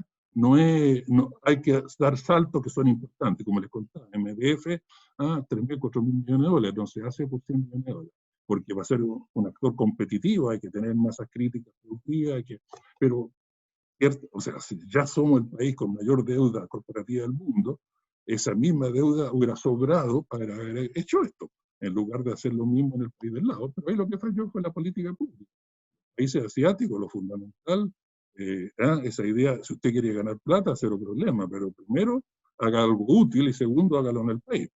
Digamos los dos principios básicos de la política económica de los países asiáticos. ¿Quiere ganar plata? Cero problema, pero gánela primero haciendo algo socialmente útil, no casino financiero, etcétera, y segundo, hágalo en el país. O sea, si hubiéramos tenido esos dos principios, hoy día nosotros estaríamos donde está Australia, Suecia, estaríamos industrializados el cobre y estaríamos obviamente a otro nivel de ingresos y a otro nivel de la brecha productiva se hubiera cerrado. Entonces, esto sería entre comillas la excusa, pero claramente excusa, en el peor sentido de la palabra. Siguiendo rápido porque, bueno, aquí hay un tema que realmente no tenemos tiempo ahora, pero y quiero volver después, es por qué este modelo es tan altamente intensivo en el uso del trabajo. Pero ojalá alguien pregunte y quiero terminar con estos dos gráficos, muy rápido porque ya la hora avanza. Partimos tarde, pero igual me he entendido más de lo que debe. Si uno mira este gráfico, no ayuda mucho a entender qué es lo que está hablando. Este gráfico son todos los países del mundo, menos los del África, del Sahara, porque no hay datos de empleo. Aquí lo que hago es crecimiento del empleo y crecimiento de la productividad del periodo del 80 al 2008, lo que hemos estado trabajando hasta ahora, 80 al 2008. ¿Okay? Y ese punto negro al medio, ahí es el promedio mundial. O sea, desde el punto de vista mundial, este periodo, el crecimiento del empleo ha sido como 1,7 y el crecimiento de la productividad como 1,7. Eso es coincidencia que se han ido. En otras palabras, el crecimiento mundial promedio ha sido 3,5, mitad por crecimiento de empleo, mitad por crecimiento productivo. Entonces, ese punto nos abre 4 cuadrantes. ¿Quién está en el cuadrante 1? Son puros países desarrollados. ¿Cuál es la característica? Que no generan empleo ni siquiera a nivel promedio y no generan productividad ni siquiera a nivel promedio. O sea, están bajo el promedio mundial en empleo y en productividad. O sea, estos países desarrollados que cada día más hay que llamarlos países geriátricos, pero eso, en fin, ese es otro punto, digamos. Alguien que viene aquí en Inglaterra, como yo vivo, ya no puede ser más obvio que el nivel de senilidad creciente en muchas áreas es impresionante. Pero ¿quién está en el cuadrante 2? ¿Cuál es la característica del cuadrante 2? El cuadrante 2 es gran crecimiento del empleo, como les dije, un poco esa parte, ojalá volvamos, y prácticamente nada de crecimiento de la productividad. El promedio de América Latina ahí es prácticamente eso. O sea, en total, el crecimiento de la productividad promedio en América Latina ha sido 8% el total, no por año, 8% total en estos 40 años. O sea, es algo, o sea, crecimiento anual 0,2%. O sea, básicamente, un trabajador promedio latinoamericano hoy día, acuérdense, no solamente la inversión por trabajador es la misma del 80, sino la productividad de un trabajador promedio latinoamericano hoy día es la misma que tenía en el año 80. Imagínense el Asia, 5, 10, 15, 20 veces más. O sea, estamos, o sea, si hay algún modelo histórico, no saben en el mundo, más ineficiente que este modelo neoliberal que toda la región se hizo. Además, en gran parte porque se partió mal, o sea, como dicen los campesinos, árbol que parte chueco muere chueco, o sea, toda la corrupción, toda la ineficiencia original de regalar las materias primas, a la piñata las materias primas, que los ministros que se llevan por la casa de empresas públicas, en el bolsillo, o sea, y Chile, olvídense lo que pasó en los países del mundo, o sea, perdón, de la región. O sea, árbol que parte chueco muere chueco, o sea, no hay que echarle tanto la culpa a la política en sí, sino a la forma, especificidad en que se hizo. Las piñatas, recursos naturales, son, o sea, van a ser inolvidables. Pero en fin, aquí estamos todos en el 2. ¿Y quién está en el 3? Países que, tanto en empleo como en productividad, están más altos la productividad. Aquí están los de primera generación, Corea, Singapur, Taiwán, Hong Kong. Los de segunda generación, Tailandia, Malasia y Indonesia. Vietnam, India y China. Los de tercera generación después de eso. O sea, son los únicos países que son capaces de caminar y masticar chicle. Son los únicos países que son capaces de generar empleo y productividad. El resto no genera ninguno, o muy poco. Aquí generamos puro empleo, productividad, olvídense, y los países asiáticos. Y aquí termino.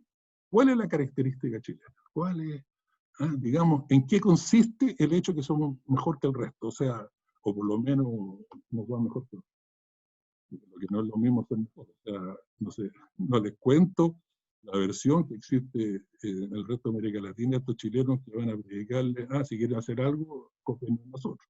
En fin, ¿cuál es la característica? Miren cómo, separemos el periodo 80-2008 en 3 periodos. En el periodo 80-86, el periodo de la crisis, o sea, antes de la crisis después, el periodo dinámico, 86-98, y el periodo después 98 hasta justo antes de la crisis de la pandemia. Partimos en que no generaba mucho empleo, pero productividad incluso era negativa. O sea, los primeros años de esta reforma fueron, es decir, no hay en la historia chilena un periodo más desastroso que ese. O sea, 12 años después del inicio de la reforma, el ingreso por habitante chileno era menor que cuando se partió. 12, o sea, Sergio Castro, el único ministro de Hacienda de la historia de Chile, que estuvo 7 años, y el ingreso por habitante el día que salió era más bajo que el ingreso por habitante el día que partió. O sea, eso nos olvidamos del desastre que fue eso, pero después nos pusimos las pilas y vino la gran reactivación del 82, que no tengo tiempo de meterme más, pero quizá alguien pregunte, puedo decir, y saltamos al cuadrante 3. Empezamos a hacer las cosas tipo el Asia, donde generamos empleo y productividad. Pero ¿qué pasó? La fuerza de gravedad nos trajo bajo. América Latina es como la atracción al abismo, o sea, hay como una especie de fuerza gravitacional que cuando Brasil o México, cualquier país de América Latina se va a salvar al 3, volvemos al 2, volvemos al 2. Y la explicación básica, no es la única, pero básica, es que nuestra incapacidad, que cuando las políticas que estamos haciendo ya pasan su fecha de vencimiento, seguimos insistiendo en las mismas políticas que se hacen contraproductivas y nos traen de vuelta. En fin, ya me pasé más de lo normal, así que paro ahí y encantado de estar. Muchas gracias, Gabriel. Qué genial presentación nos has dado. Hay varias preguntas. Ignacio Pérez tiene una pregunta para ti.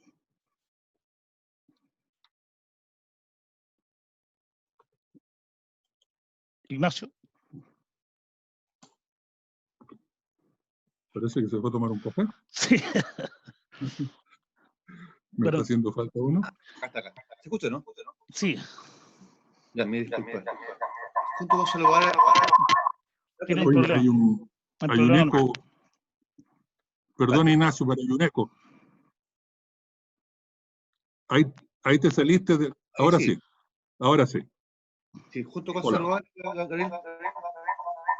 disculpa. A lo mejor apaga tu micrófono mientras te pregunta, porque a lo mejor tú haces, o Manuel o Gabriel, están haciendo...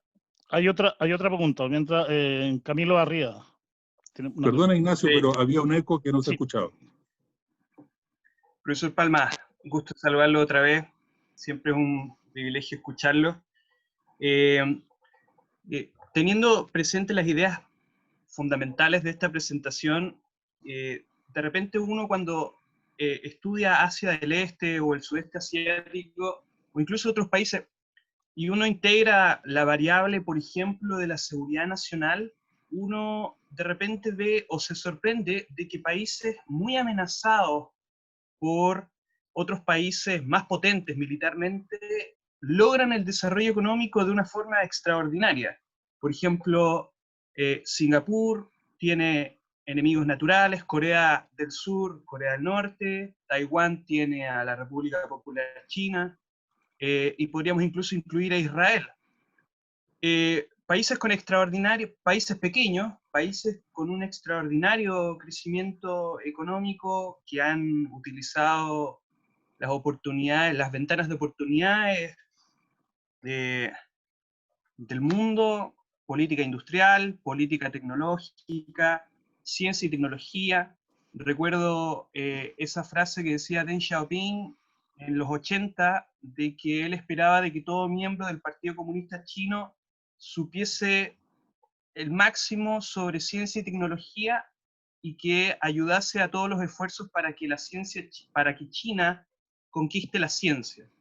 Entonces, es claro que tenemos mucho que aprender de Asia en términos de desarrollo y es muy interesante ver que en las pruebas PISA, por ejemplo, los resultados 2018, uno analiza el top 20 de los países con mejores resultados y no es ninguna sorpresa, Asia del Este aparece con un puntaje magnífico. Perdona, es que hace poco tiempo, ya entendí tu pregunta muy bien, perdona que me interrumpa, pero nos queda tan poco tiempo para dejar que otra gente también pueda hacer preguntas. Mira, tu pregunta fantástica, o sea, realmente va en muchas cosas al centro del problema.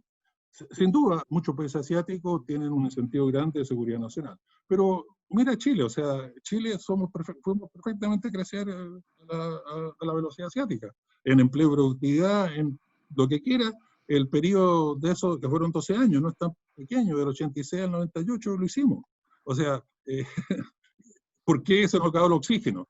No se nos acabó el oxígeno porque no habían conflictos limítrofes con Argentina. No, se nos acabó el oxígeno porque no fuimos capaces de reactualizar nuestras políticas económicas. Pasaron la fecha de vencimiento y seguimos insistiendo con lo mismo y se hicieron contraproductivas.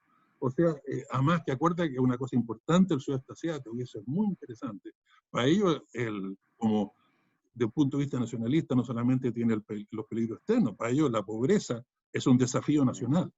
Solucionar la pobreza es un desafío nacional, no es una cosa así ética, no es que sean tan samaritanos. O sea, es esa otra parte importante del cuento. Y además que hay que entender cosas que son interesantes. O sea, estos temas son demasiado abiertos. Solo darte uno, tú mencionaste China varias veces. O sea, ¿cuál es el secreto chino? ¿Ah? Si tú ves China, de que empezó a crecer esta vida, agarró todos sus economistas y abogados para afuera.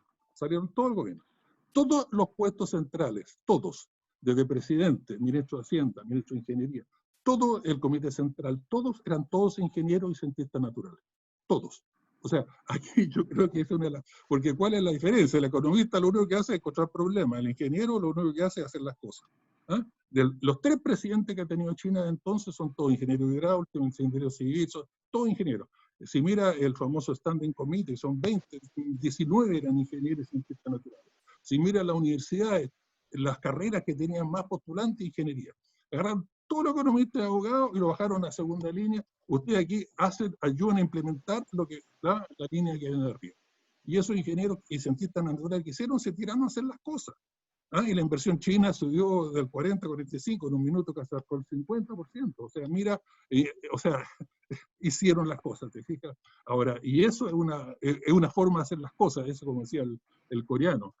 Hicimos lo que se nos dio la gana, pero lo hicimos bien. Parte del secreto asiático es, o sea, en Chile, acuérdense, el primer ministerio tuvo Elwin, el retorno a la democracia, habían 10 ministros que eran economistas.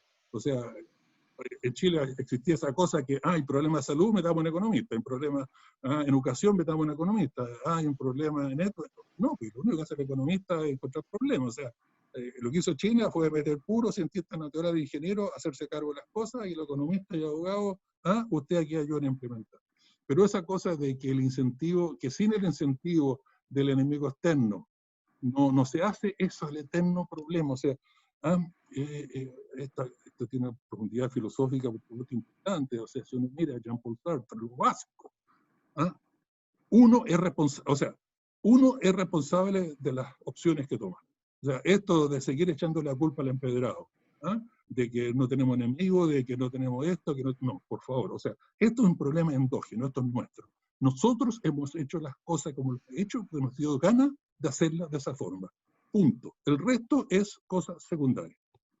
Pasemos a la otra pregunta por el tiempo. Sí. O sea, yo tengo todo el tiempo del mundo, pero usted... Sí, ok. La doctora Cecilia Hidalgo tenía una pregunta. Sí, muchas gracias por la presentación. Desgraciadamente yo me perdí un poquito el principio porque estaba en otro Zoom, pero a mí me interesa mucho esta idea de que Chile tiene que progresar hacia ser un país más industrializado. Pero mi pregunta es, ¿cómo lo hacemos sin generar daños importantes al medio ambiente? Porque China tiene problemas muy serios de contaminación, por ejemplo. Mira, te doy las gracias por la pregunta, porque esos son los temas que tenía y que no tuvo tiempo de meterme. Cuando yo digo de que lo que nos falló aquí, cuando se nos acabó el oxígeno, ahí claramente hay que reactualizar el modelo de crecimiento, buscar nuevos motores de crecimiento. Y yo enfaticé uno, que es la industrialización del sector exportador, pero claramente no el único. El segundo es un punto que, mira, te prometo, te doy las gracias de nuevo por traer el tema. Porque uno de los grandes motores de crecimiento que tenemos por delante en Chile es transformar lo verde de problema en solución. O sea, lo que necesitamos en Chile son nuevos motores de crecimiento. Lo extractivo dual, que es lo que yo caracterizo como modelo actual, ya tocó techo hace mucho tiempo, que tenía algo que dar, ya lo dio hace mucho tiempo, y seguimos marcando el paso y nos seguimos hundiendo, como los digo, la arena movediza de la inercia. Entonces lo que necesitamos son nuevos motores de crecimiento. Eso uno es la industrialización del sector exportador. Pero el otro, como tú muy bien dices, es ver la cosa del medio ambiente. O sea, lo que hay que pensar hoy día es que todo el desafío del medio ambiente es algo que el famoso Green New Deal, que está tan de moda en Estados Unidos, por lo menos en algún sector, es transformar nuestra agricultura en orgánica. Eso va a ser el gran motor de desarrollo agrícola chileno. Tenemos las condiciones obvias, una montaña por un lado, el océano por uno, el desierto por otro, y la Antártida por otro. O sea, no estamos, si hay un país en el mundo que es más apto para transformar la agricultura en orgánica, es Chile. Además, acuérdense que en los mercados internacionales de alimentos hay un premio muy grande por lo orgánico. Y ahora con la pandemia va a ser mucho más. O sea, exportar el salmón chileno con 1.400 veces más antibiótico que el noruego, si antes era difícil, hoy día va a ser, pero 1.000 veces más difícil. Porque la conciencia de la gente, la cosa de la salud por la pandemia, gracias a Dios, ha subido enormemente. Ahora, entonces, transformar nuestra energía de la sucia que tenemos a una energía limpia y renovable, transformar la agricultura en orgánica, o sea, y la industrialización del sector exportador, por supuesto, muy fuerte, la energía para industrializar el cobre, energía solar, o sea, es transformar lo verde de problema en solución. Toda la cosa del medio ambiente es algo que nos permite tener un nuevo motor de crecimiento en nuestra economía. Y eso es algo fundamental porque hay dos cosas. Uno, es altamente rentable, y no solamente rentable, es bueno para el medio ambiente, pero segundo, todas esas decisiones son de las que yo hablo, son decisiones que no se toman en el mercado. O sea, uno no puede decir yo voy a hacer, jamás voy a usar semilla genética, pero si el vecino no usa semilla genética, obviamente que hay contaminación y los mercados internacionales no aceptan el producto porque se le pasó a semilla genéticamente modificada del fondo al lado del mundo. O sea, si uno quiere no hacer semilla genéticamente modificada, no hay que hacerla en ninguna parte de Chile, punto. Y no puede ser más obvia. Si uno quiere usar pesticidas en lugar de lo que son hoy día, que ustedes saben mejor que yo, son cancerígenos. O sea, Monsanto, hay un pesticida que no puede usar en Estados Unidos porque se descubrió y ya se aceptó que es cancerígeno, y Monsanto está pagando compensaciones billonarias en Estados Unidos por eso, pero ese pesticida se sigue usando en Chile. Toda nuestra cosa famosa medioambiental, en Chile somos re buenos para hablar de las cosas, pero para hacerlas, olvídense. O sea, ese pesticida se sigue usando en Chile. O sea, todo lo que es lo verde, lo básico, es pensar que en vez de problema es solución. Es cómo generar un nuevo motor de crecimiento que nos va a sacar adelante, que sea además friendly, amigable con el medio ambiente. Gracias por la pregunta, porque realmente es un tema que se me quedó en el tintero por el tiempo, pero es lo más importante. O sea, las tres áreas más obvias que hay para generar motores de crecimiento es la industrialización del sector exportador, transformar lo verde de problema en solución, y la tercera es traer toda esta nueva revolución tecnológica al resto de la economía. O sea, el otro día salió un informe de la Corfo que la manufactura que queda en Chile es la menos digitalizada, una de las menos digitalizadas de América Latina. Incluso de América Latina, una de las menos digitalizadas. Entonces, el tercer motor de crecimiento sería el traer todo lo nuevo, o sea, modernizar en lo tecnológico el gran sector servicio de muy baja tecnología y construcción, etc. Esos serían los tres motores obvios donde nos movemos. Pero lo verde ahí lidera, transformar lo verde de problema en solución. Gracias por la pregunta. No, muchas gracias. ¿Adrián? Ahora sí, Ignacio Pérez tiene la palabra. Sí. ¿Se escucha ahí o no? Sí, perfecto. Perfecto. Muchas gracias. Aprovecho de saludarte, Gabriel. Mira, te quería preguntar algo muy específico. Los países asiáticos, y también ha sido con el caso de Europa de posguerra, ambos son periodos de crecimiento largos, con productividad, con empleo, con todo. El tema es que ambos casos siempre hay un control del sistema financiero. Eso tú lo sabes bien. Y lo que se llama represión financiera también.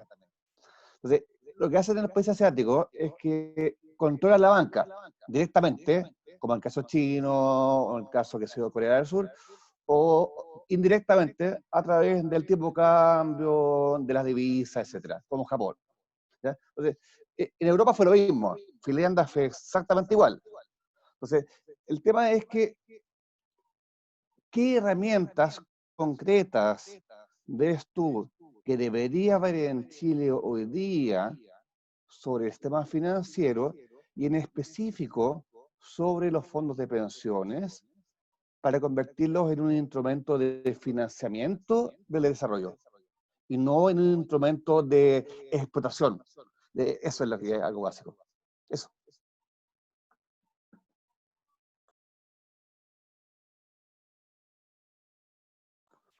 Está sin audio. Está sin audio, Gabriel.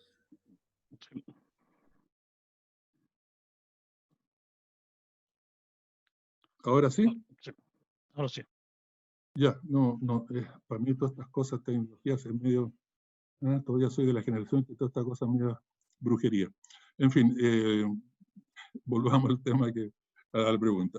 Es fundamental la cosa de la finanza. O sea, claramente, tener un sistema financiero que no es más que un casino, no solamente inútil desde el punto de vista de crecimiento, sino es negativo, es contraproducente. Cuando tenemos casino financiero con las rentabilidades que tiene, por supuesto hay que ser muy bruto, poner plata en algo productivo cuando uno puede, sentado en su casa cómodamente, un besito whisky con el computador enfrente, ponerse a jugar en el casino y ganar lo que gana. Pero ¿cuáles son las dos cosas fundamentales de la cosa asiática que tú mencionabas? Son dos. Uno es que no hay que nunca olvidarse de la diversidad de cómo se hacen las cosas. O sea, no hay una receta. O sea, si uno mira que tú mencionaste la prueba PISA, otra cosa fundamental, si uno mira los 10 primeros de la prueba PISA, la mayoría son asiáticos. Además, acuérdate que Corea, cuando partió industrializando el 60, un tercio de la población era analfabeta. Un tercio de la población era analfabeta. O sea, la educación en Chile en los 60 era, pero años luz adelante que la coreana. Pero si uno mira el sector educativo, tenemos que hay países asiáticos de estos que han subido la PISA, que el sector privado tiene un rol fundamental, y hay otros que el sector público es totalmente dominante, y hay otros mixtos. O sea, no hay una forma de hacer las cosas, pero, como decían los coreanos, hacemos lo que nos va a ganar, pero lo hacemos bien. O sea, no hay que, la receta, en Chile somos mucho así de receta. Si Nueva Zelanda hace esta forma, copiemos. Pero acuérdense que la especificidad de los países, de las cosas, son bastante muy complejas. Pero en las cosas de las finanzas, los países asiáticos hicieron algo muy fundamental, ya lo dije. Si usted quiere ganar plata, cero problema. Lo primero, haga algo útil, y segundo, hágalo en el país. Entonces, lo que todos hicieron los países asiáticos, ahí está la norma, fue cerrar la salida de capital. O sea, a las corporaciones coreanas, por eso las corporaciones coreanas son tan diversificadas. Miren, las corporaciones coreanas hacen microelectrónica, hacen astilleros de barco, hacen autos, hacen construcción. ¿Por qué? Porque cuando tocaron techo le dijeron, usted quiere seguirse desarrollando, bueno, pásese a la industria al lado y haga lo mismo, pero en Corea, o sea, en India, hasta hoy día, los capitales indios, si quieren invertir afuera, tienen que pedir permiso. O sea, solo autorizaron, por ejemplo, la industria del acero, invertir en Europa porque lo que hicieron fue muy inteligente. La industria de Europa está muriéndose, pero no por falta de calidad tecnológica, sino por falta de inversión. Se compraron esa industria y se agarraron toda la tecnología y se la llevaron para la India. Y hoy día hay que pedir permiso, o sea, hay que justificar la inversión extranjera. Esto para traer tecnología. Imagínense si Chile hubiera tenido esa política y toda la inversión chilena que se ha hecho en el extranjero, como sustituto a subir en la cadena de valor hacia arriba. Eso es lo más obvio. O sea, cuando las industrias forestales se ponen a hacer esta manera en Argentina, es simplemente para no pasarse a la MF en forma de verdad. Cuando Antofagasta Mineral empieza a hacer cobre concentrado en otras partes, simplemente para no industrializar el cobre de sus propias minas. Entonces, la cosa asiática es cerrar la cuenta. En Chile, en los 90 hicimos una política de control de capital muy buena, pero solo la entrada de capital fue muy inteligente y por supuesto se abandonó porque era la herejía última del mundo, la herejía última neoliberal. A pesar que el economista jefe del Banco del Fondo Monetario, profesor de economía en la Universidad de Chicago, o sea, en su vida ha hecho algo bueno para regulación, dijo que la control de capital chileno al momento de entrada era el modelo a seguir en el resto del mundo emergente de cómo hacer la cosa de la entrada de capital. Pero nosotros, por supuesto, el fundamentalismo, eso es herejía, y la herejía, y el 98, en el momento que más la necesitábamos, se cerraron y se acabaron. No es que los controles de capital pasaron a cero, se acabaron y nunca más se volvieron a hacer. Entonces lo que hacen los asiáticos es manejar la finanza para primero orientarla a los sectores que son los que la necesitan, y segundo, si usted quiere ganar plata, bueno, haga esto, algo útil, socialmente útil, y segundo, háganlo en el país. Y solo cuando ya las corporaciones coreanas están suficientemente diversificadas y el país ya haya tomado una velocidad de inercia, acuérdense la segunda ley de Newton, cuando usted va rápido, la tendencia a seguir rápido, entonces, bueno, ya cuando la cosa estaba lanzada, empezaron a relajar la cosa y las empresas coreanas empezaron a invertir en otros países por costos laborales, por lo que sea. Pero aquí en Chile, es decir, antes de que hicieran algo en la cosa, subirse en cadenar el valor, vámonos al lado a hacer lo mismo. Entonces, como tú muy bien dices, lo financiero es un instrumento político fundamental, pero hay que olvidarse de las políticas de esas como fines, que son medios. O sea, los controles de capital ayudan aquí y no ayudan acá. Son buenos aquí, son buenos allá. Los niveles óptimos de ahora son estos y los niveles óptimos después van a ser estos otros. O sea, ahí está como las radios antiguas, que uno cuando tenía que sintonizarla, había que hacer así la sintonía delicada. Bueno, eso hay que hacer en política económica. Pero los asiáticos hacen, digamos, lo mismo, pero de forma distinta. Lo mismo en el sentido de bien hecho y hacia dónde van. Pero lo más negativo que ha pasado en la economía mundial, si uno quisiera hacer un ranking, es el gran desarrollo de los mercados financieros internacionales, que se transformaron en casinos. Hoy día, el economista jefe del Banco Central inglés, que no es precisamente un economista heterodoxo ni keynesiano, dijo, hoy día lo que está pasando en el mundo es la autocanibalización de las corporaciones. Le dan tantos dividendos a sus accionistas, incluso que no ganan, y usan tanto sus propias platas para comprar sus propias acciones y subir el precio de las acciones en forma artificial, que se están comiendo a sus propias corporaciones. Él la llamó el autocanibalismo corporativo. El efecto de ese desarrollo del mercado financiero es algo básico en lo financiero, y que lo financiero tiene que estar atado a lo real. El momento que lo financiero se dispara, olvídate, ahí viene el casino y viene la cosa negativa de lo financiero en lo real. Y eso es algo muy negativo. Y eso hay que evitarlo. ¿Tenemos tiempo para otra pregunta todavía? Sí. Adriano Campo quería preguntar. Mira, voy a ser muy breve ya. Te agradezco muchísimo, está espectacular en la conversación. Pero yo quería plantearte un tema que no está dentro de tu presentación directamente, pero se conecta. Y es el tema de...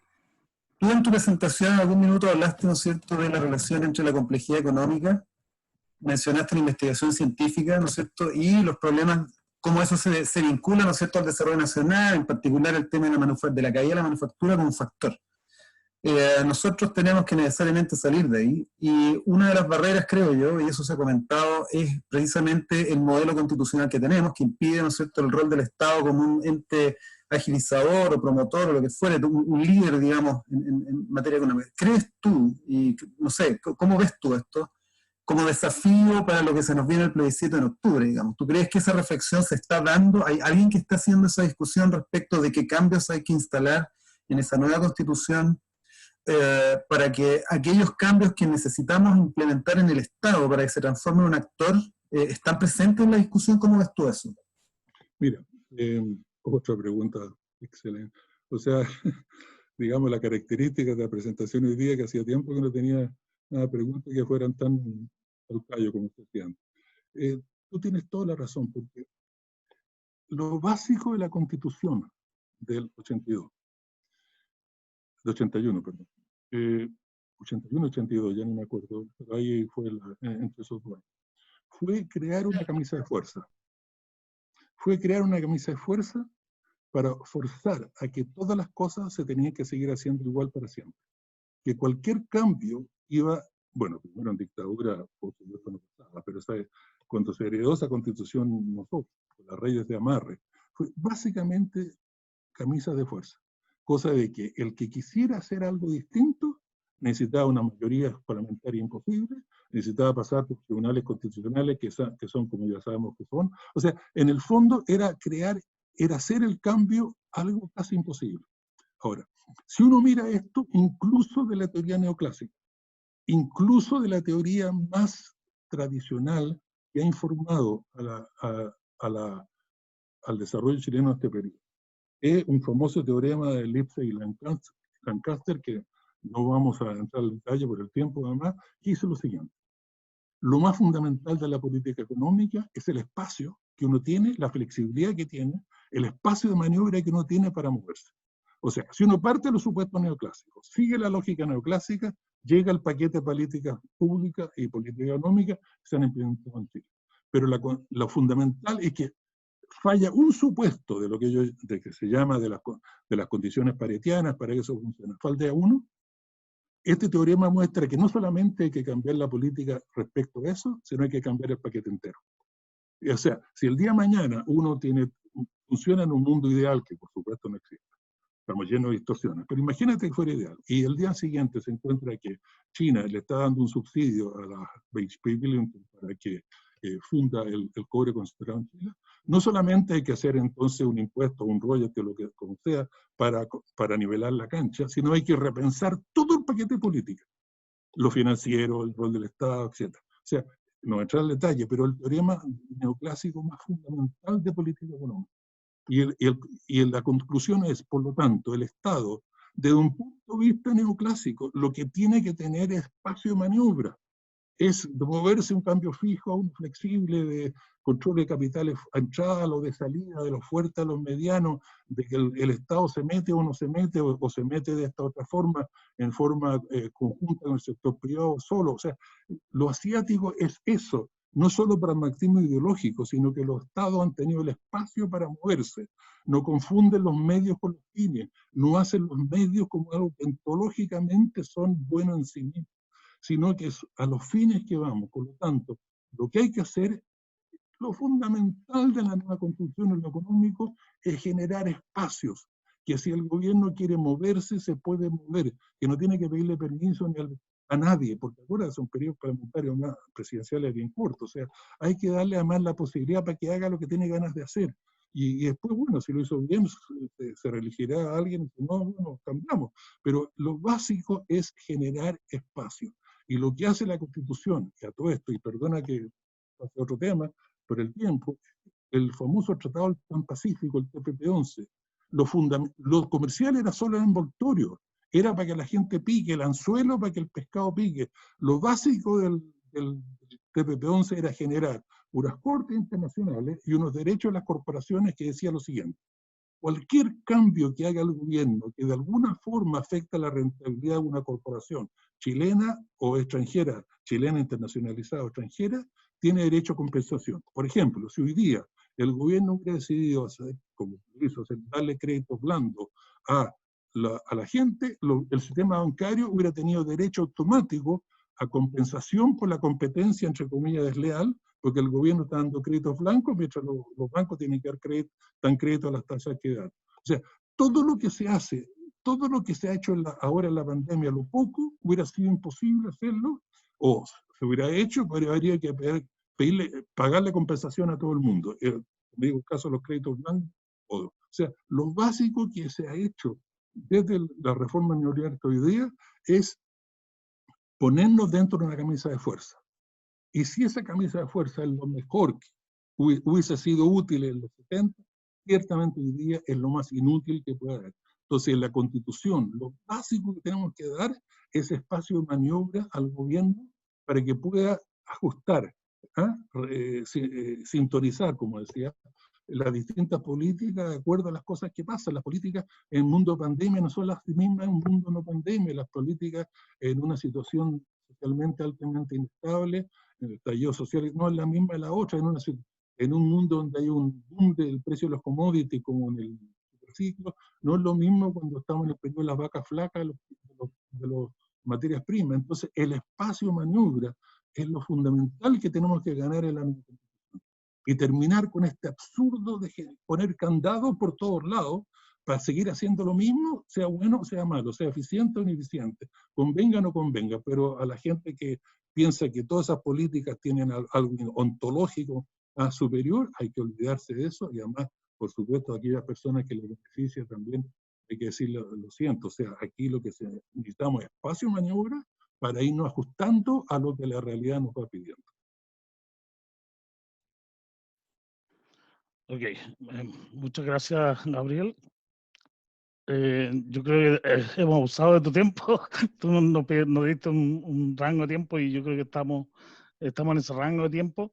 Te agradecemos como programa de Fisiología y Biofísica por haber aceptado la invitación de participar, y también esperamos que muchos otros economistas y políticos tengan la misma idea que tú tienes, ¿no es cierto?, de que la inversión en ciencia no es plata perdida, sino que es ganancia y inversión. Así que muchas gracias. Es la vergüenza nacional, lo poco que se invierte en investigación y desarrollo. Pero acordémonos que se hace por necesidad, porque el modelito no necesita más de lo poco que se hace. Pero cualquier desafío, cualquiera de los motores que decíamos, requiere un gran crecimiento de eso, y ustedes ahí están, por supuesto, en la vanguardia. Ok.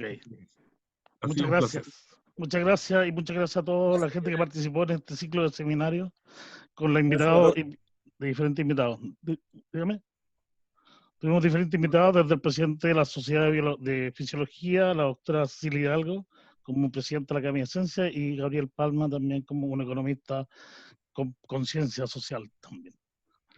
Muchas gracias. Encantado. Gracias, Gabriel. Que estés muy bien. Un gusto conocerte. Nos vemos. El gusto ha sido mío. Chao. Chao, chao.